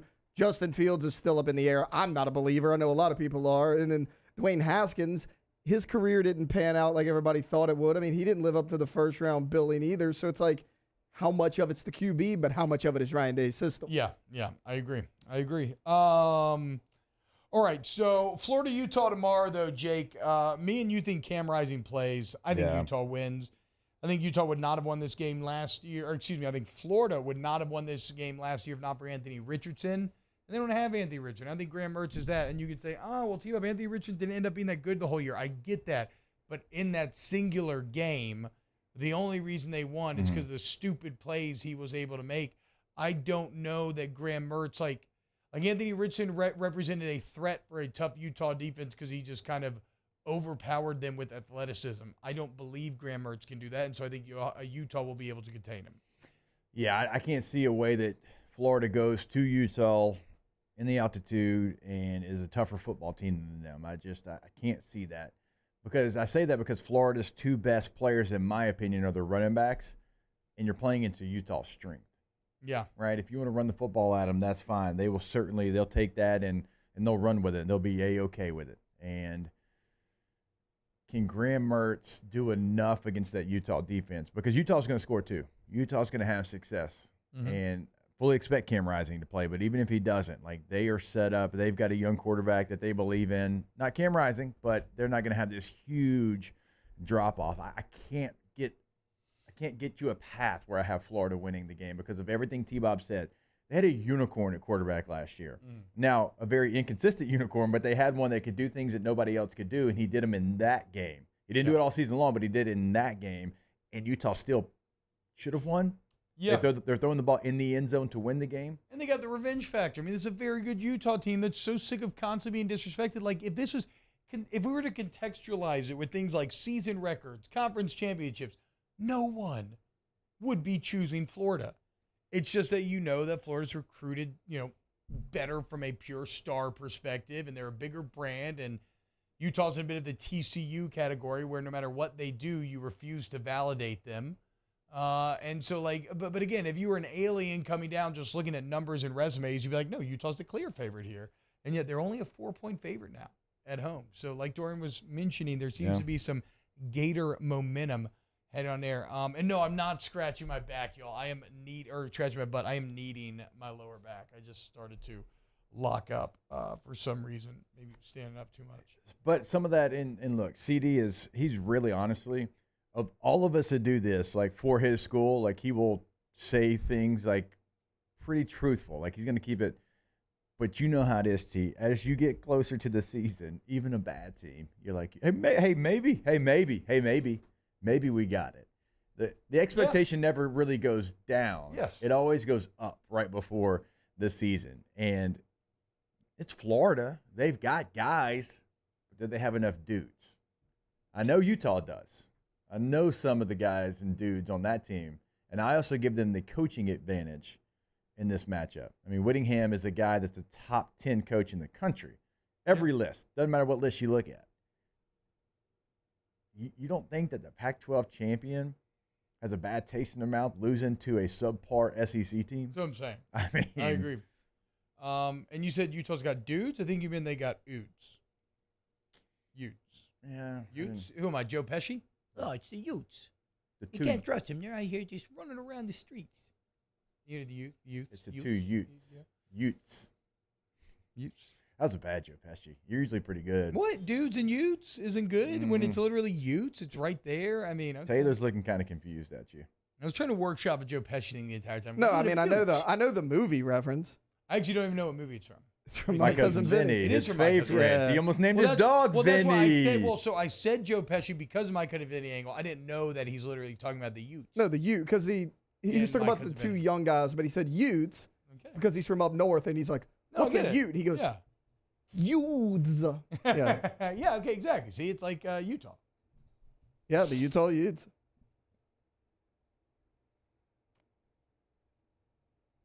All right. When we get back, we'll talk Nebraska, Minnesota. More off the bench coming up next. OTB, OT. Go to All-Star Toyota Baton Rouge, where you'll get better service and those jokes, I guess. I tried.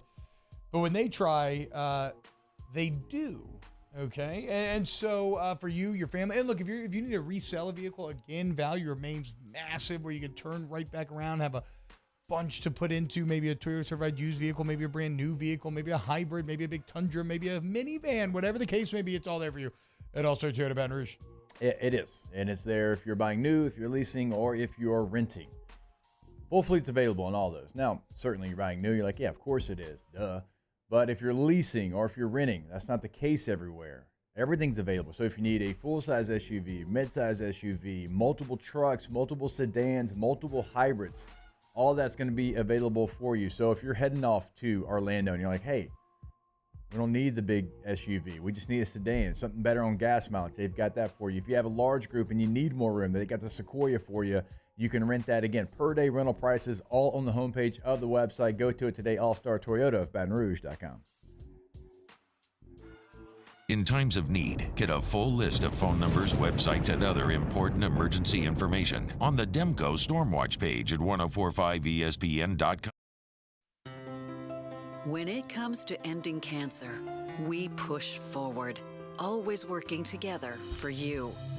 That's why our cancer experts at Ochsner have clinically integrated with MD Anderson Cancer Center.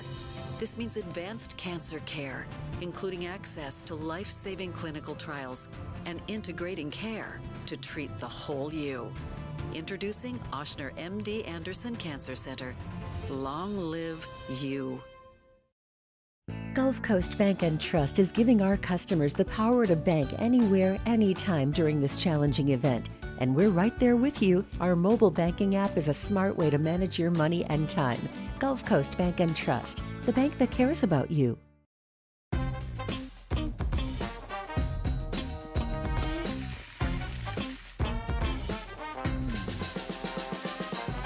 The best kept secret in town is out. Discover Tallulah at the Renaissance Hotel on Bluebonnet. When is a taco more than just a taco? When it's Government Taco. Voted best tacos 3 years in a row by 225 Magazine, Government Taco puts the most delicious spin on tacos the capital area has ever seen. With creative combinations like the Magna Carrot, the Filibuster, or the Steak of the Union. Plus perfect tortilla chips paired with the best salsa and queso you've ever had. And happy hour every day from 3 to 6 p.m. and all day on Thursday. Government Taco, 5621 Government Street. Hello, Samantha, dear, I hope you're feeling fine. And it won't be long until I'm with you all the time. But until then, I spend my money up right down on my last dime. Come on, in Baton Rouge.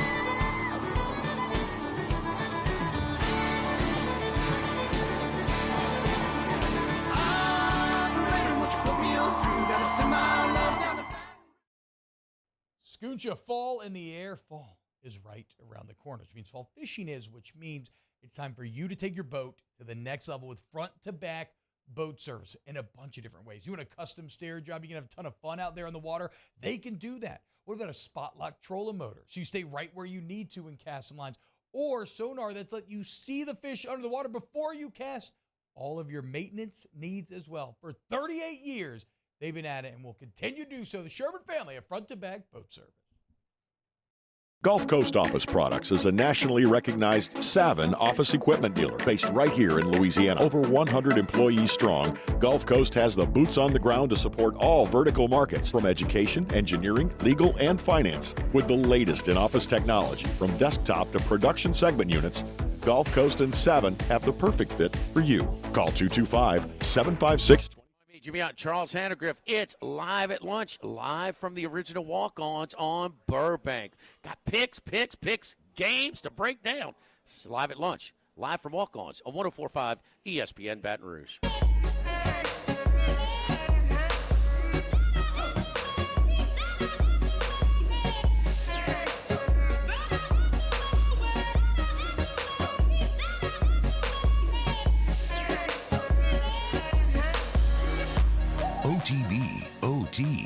Hester and T-Bob on 104.5 ESPN Baton Rouge and 94.7 ESPN Alexandria. Yeah, I'm looking at Utah. I'm with Jordan Haydad. I'm looking at Utah -4, and I'm feeling pretty good about that. Spread was 6.5. What is it now? Money's coming in 4.5. 4. Oh, just 4. 4. And I'm feeling that might be a lock.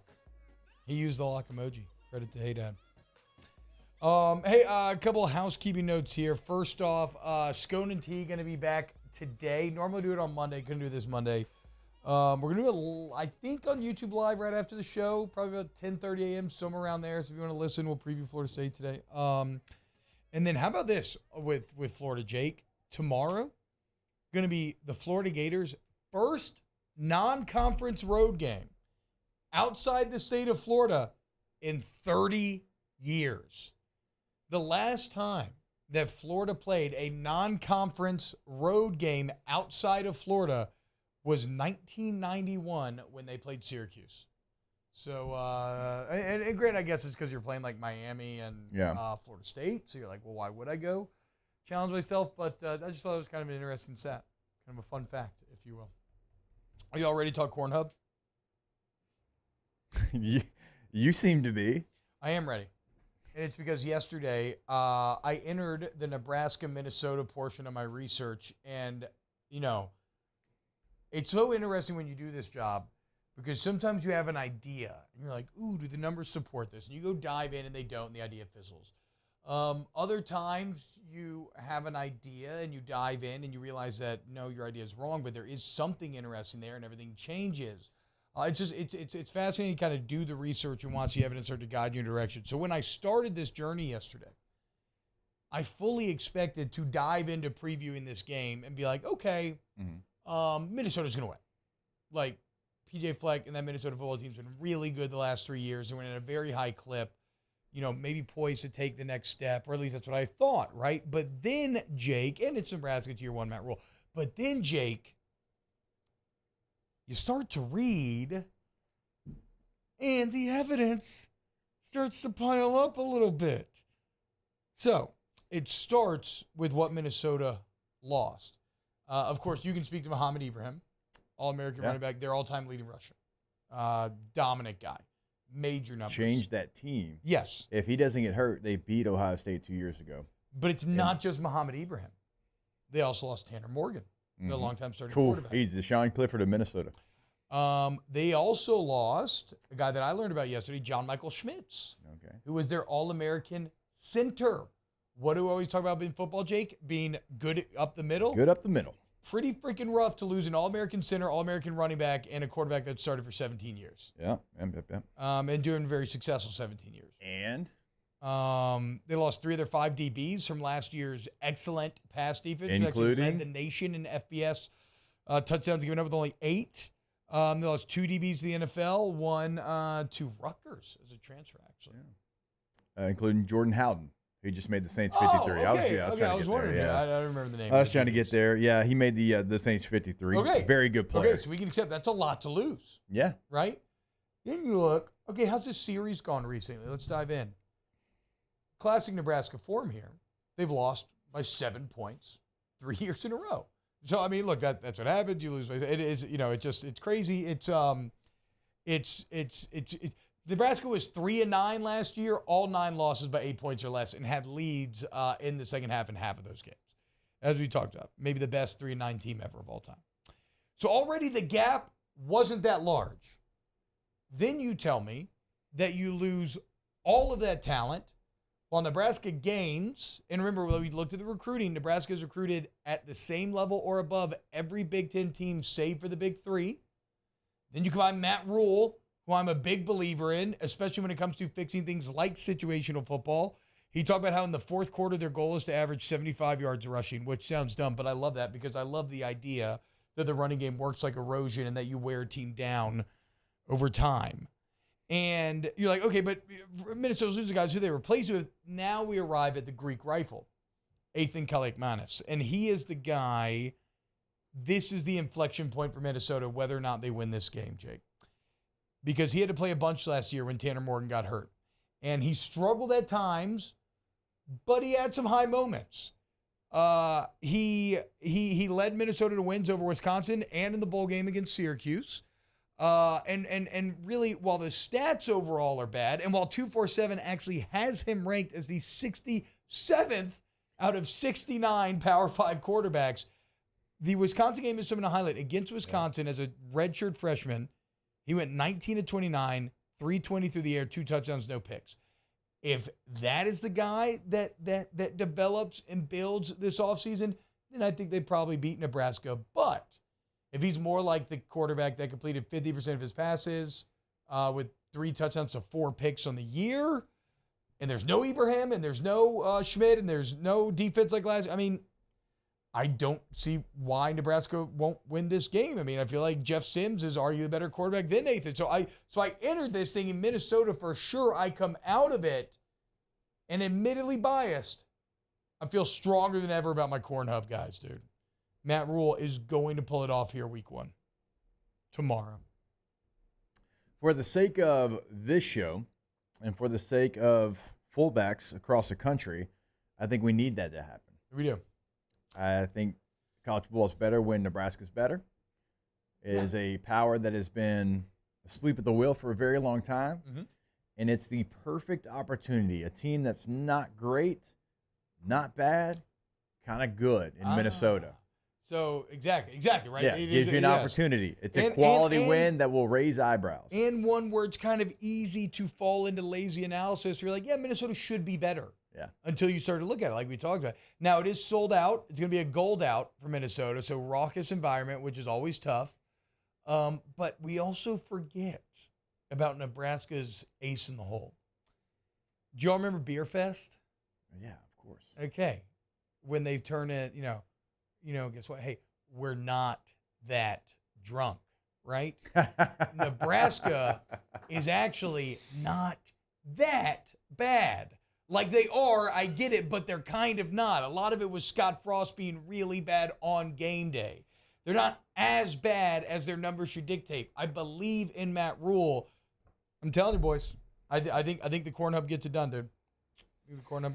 Oh, look at this. Daniel Basham. T-Bob has us all ears. Oh, of Kern. With his corn talk. Yeah. Take a kernel. I mean, they're not Basham that far Friday. away from each other in predictions. Like, I'm looking right now at the field still. Like, Minnesota is only 1 spot ahead of where Nebraska's at, and Minnesota won 9 games. Nebraska won 4. So they think there could be a big jump. Is Jeff Sims going to be unlocked there under Matt Rule? Because you saw flashes at Georgia Tech. You wanted him to be more consistent. He wasn't, but can he be? Can he be that quarterback that we've seen the flashes for consistently for a full season? So, look, you return 15 starters. I think it's 12 on the other end to Minnesota. Okay. And who you lost from Minnesota. We're not just talking about losing guys. We're talking about losing youths. You want that to happen. You guys? So bad. It's called the callback. I don't watch a lot of stand-up, but I hear that's the technique there. Look, again, you have got a coach that I feel much better about. You have a quarterback that I feel much better about. We know the buy-in. We know that everyone in that state wants Nebraska to be good. Will it be a complete turnaround in year number 1? No. Can they beat Minnesota? Yes. Yeah, absolutely. Ooh, what if Nebraska is 2-0 with Minnesota and Colorado Dubs? Well, if they beat Minnesota, they're beating Colorado. Corn Hub merch is going to be flying off the shelves. Who are you, Tom Luganbill?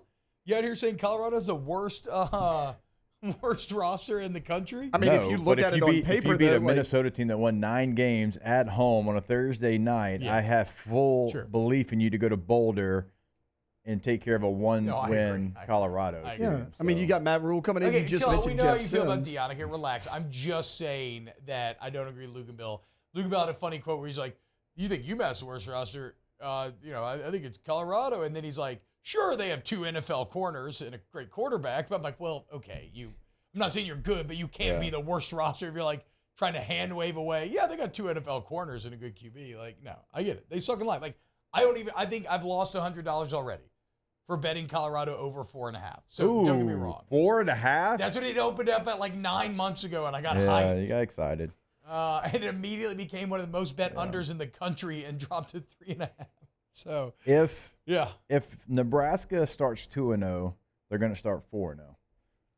Oh, yes. Northern Illinois at home, Louisiana Tech. We love our dogs here, but I saw what you did against Florida International at home.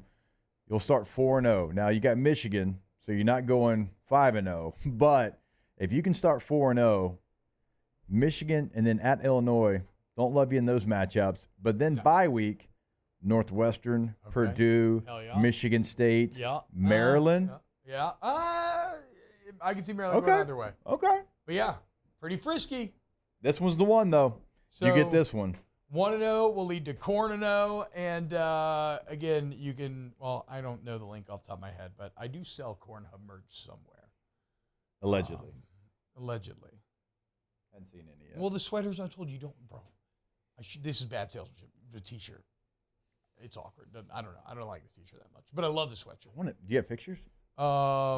It's not that hard to imagine. It's just Nebraska red, but with the Pornhub logo, and it says Cornhub instead. All right. Snaps podcast merch. Yeah, Snaps maybe so. I don't know. All right, when we get back, let's close out the Ask the Bench. OTB, OT. Our listeners fire off their opinions on the jimsfirearms.net hotline at 499-1045. Keep listening for your next chance to shoot us your thoughts with the jimsfirearms.net hotline on 104.5 ESPN Baton Rouge. Electricity is all around us, and our families depend on it. Every day is sparked by the power of a cold drink or a warm meal, a movie night, and a comforting light at the end of a dark hallway. From sunrise to sunset, playtime to bedtime, our team is ready to take care of your electrical needs. Even in the case of an after-hours emergency, the light in your life shines brighter with Mr. Electric. When is a taco more than just a taco? When it's Government Taco. Voted best tacos 3 years in a row by 225 Magazine, Government Taco puts the most delicious spin on tacos the capital area has ever seen. With creative combinations like the Magna Carrot, the Filibuster, or the Steak of the Union. Plus perfect tortilla chips paired with the best salsa and queso you've ever had. And happy hour every day from 3 to 6 p.m. and all day on Thursday. Government Taco, 5621 Government Street.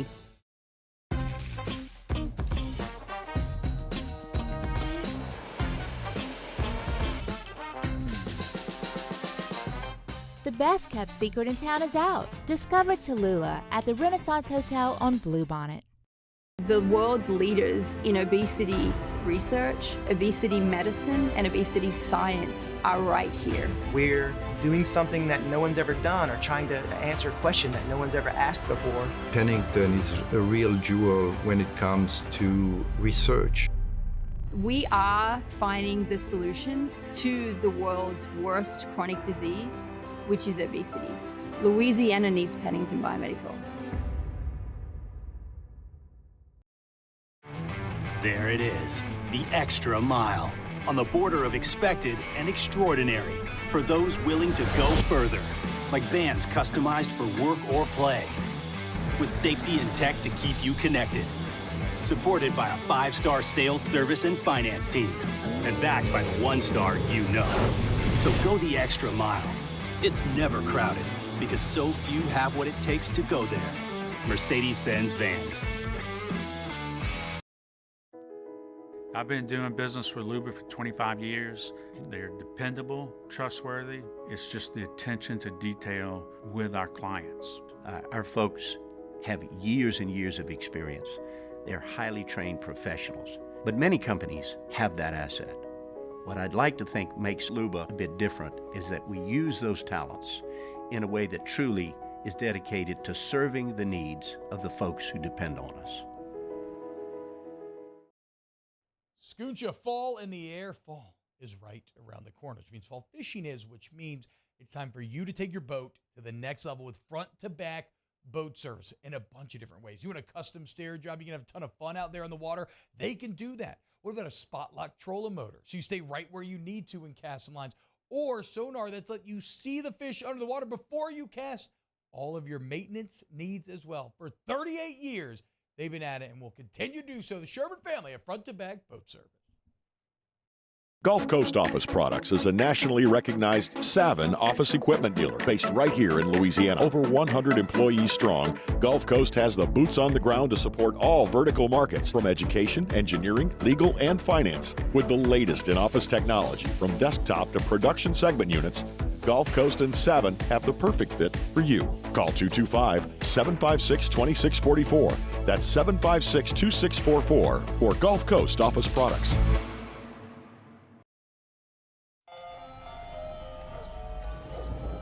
Hey there, little buddy.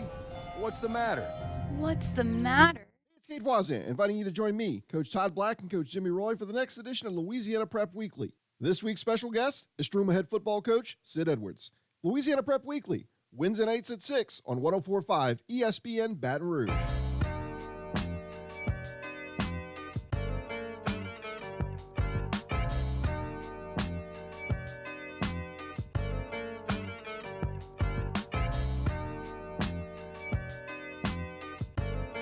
OTB OT with Hester and T-Bob on 104.5 ESPN Baton Rouge and 94.7 ESPN Alexandria.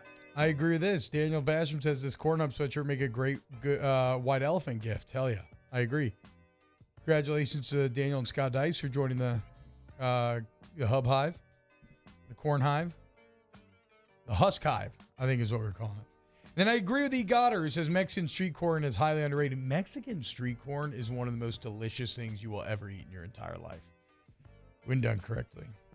Corn maque is really good too. Ask the Bench, brought about Cold Kerslak, Viziard Tilter, and Blue Moon Light Sky Citrus Sweet. What is your favorite base corn dish? Corn-based dish. Corn pudding.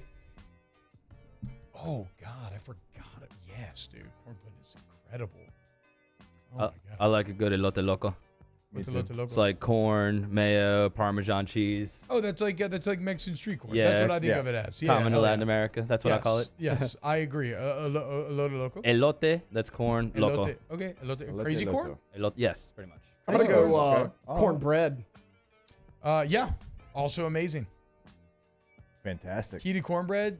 Okay, how about More this, butter. T-Bob? You can keep this one. You don't even have to give me credit for it. Okay. Anytime a Nebraska player gets an NIL deal, they got cornbread.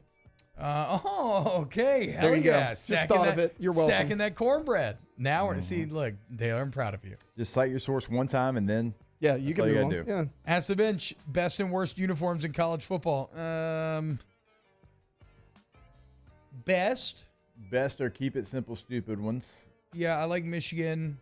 Michigan, LSU, USC, Penn State. Yeah, I like Penn State's whites. I know it's so boring, but I do like Penn State's Worst? white. I don't know.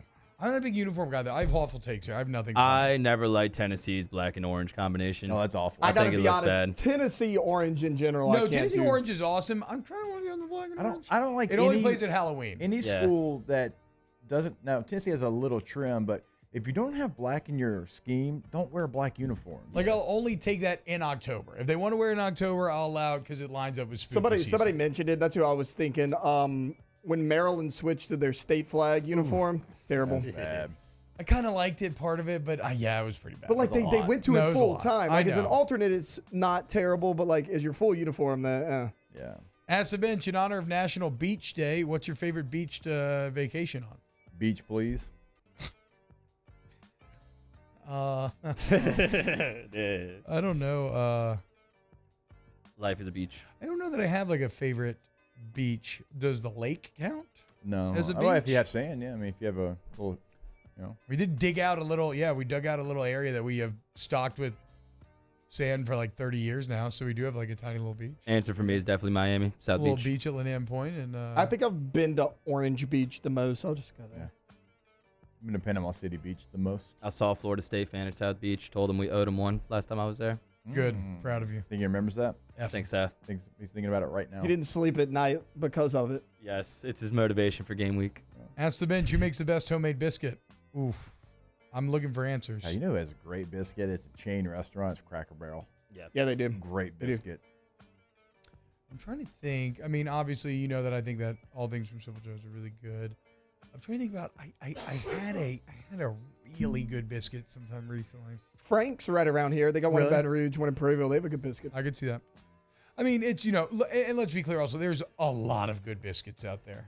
Like a lot of places some places screw it up, I suppose, but more often than not, it's hard to really Honestly, mess up a biscuit. the Red Lobster Cheddar Bay biscuits are really good. I don't think I've had one of those in like 20 years. They are. Thoughts of McDonald's adding buttered corn as a side? Huh. How about that? Interesting, I guess. We'll see you tomorrow. We love you, OTB. OTB. OT. It was a humid day, barefoot children play, looking for that summer shade. Time just slips away. Oh, Louisiana, some kind of hold on me. Like cypress stumps, your roots are planted deep inside of me. Dylan Cruz here to tell you about Six Rings Baseball and Softball Camp. If you live on the North Shore and play ball, go to Six Rings Camps with former LSU assistant coach Dan Canaveri. His knowledge is second to none, and your child will improve and have fun doing it. Camps were held at Coquille Park and Six Rings Academy in Covington with 4 sessions over the summer. Full day and morning only sessions are available from ages 7 to 13. Go to sixringsbaseball.com or call 985-206-9096. Learn the game to love the game.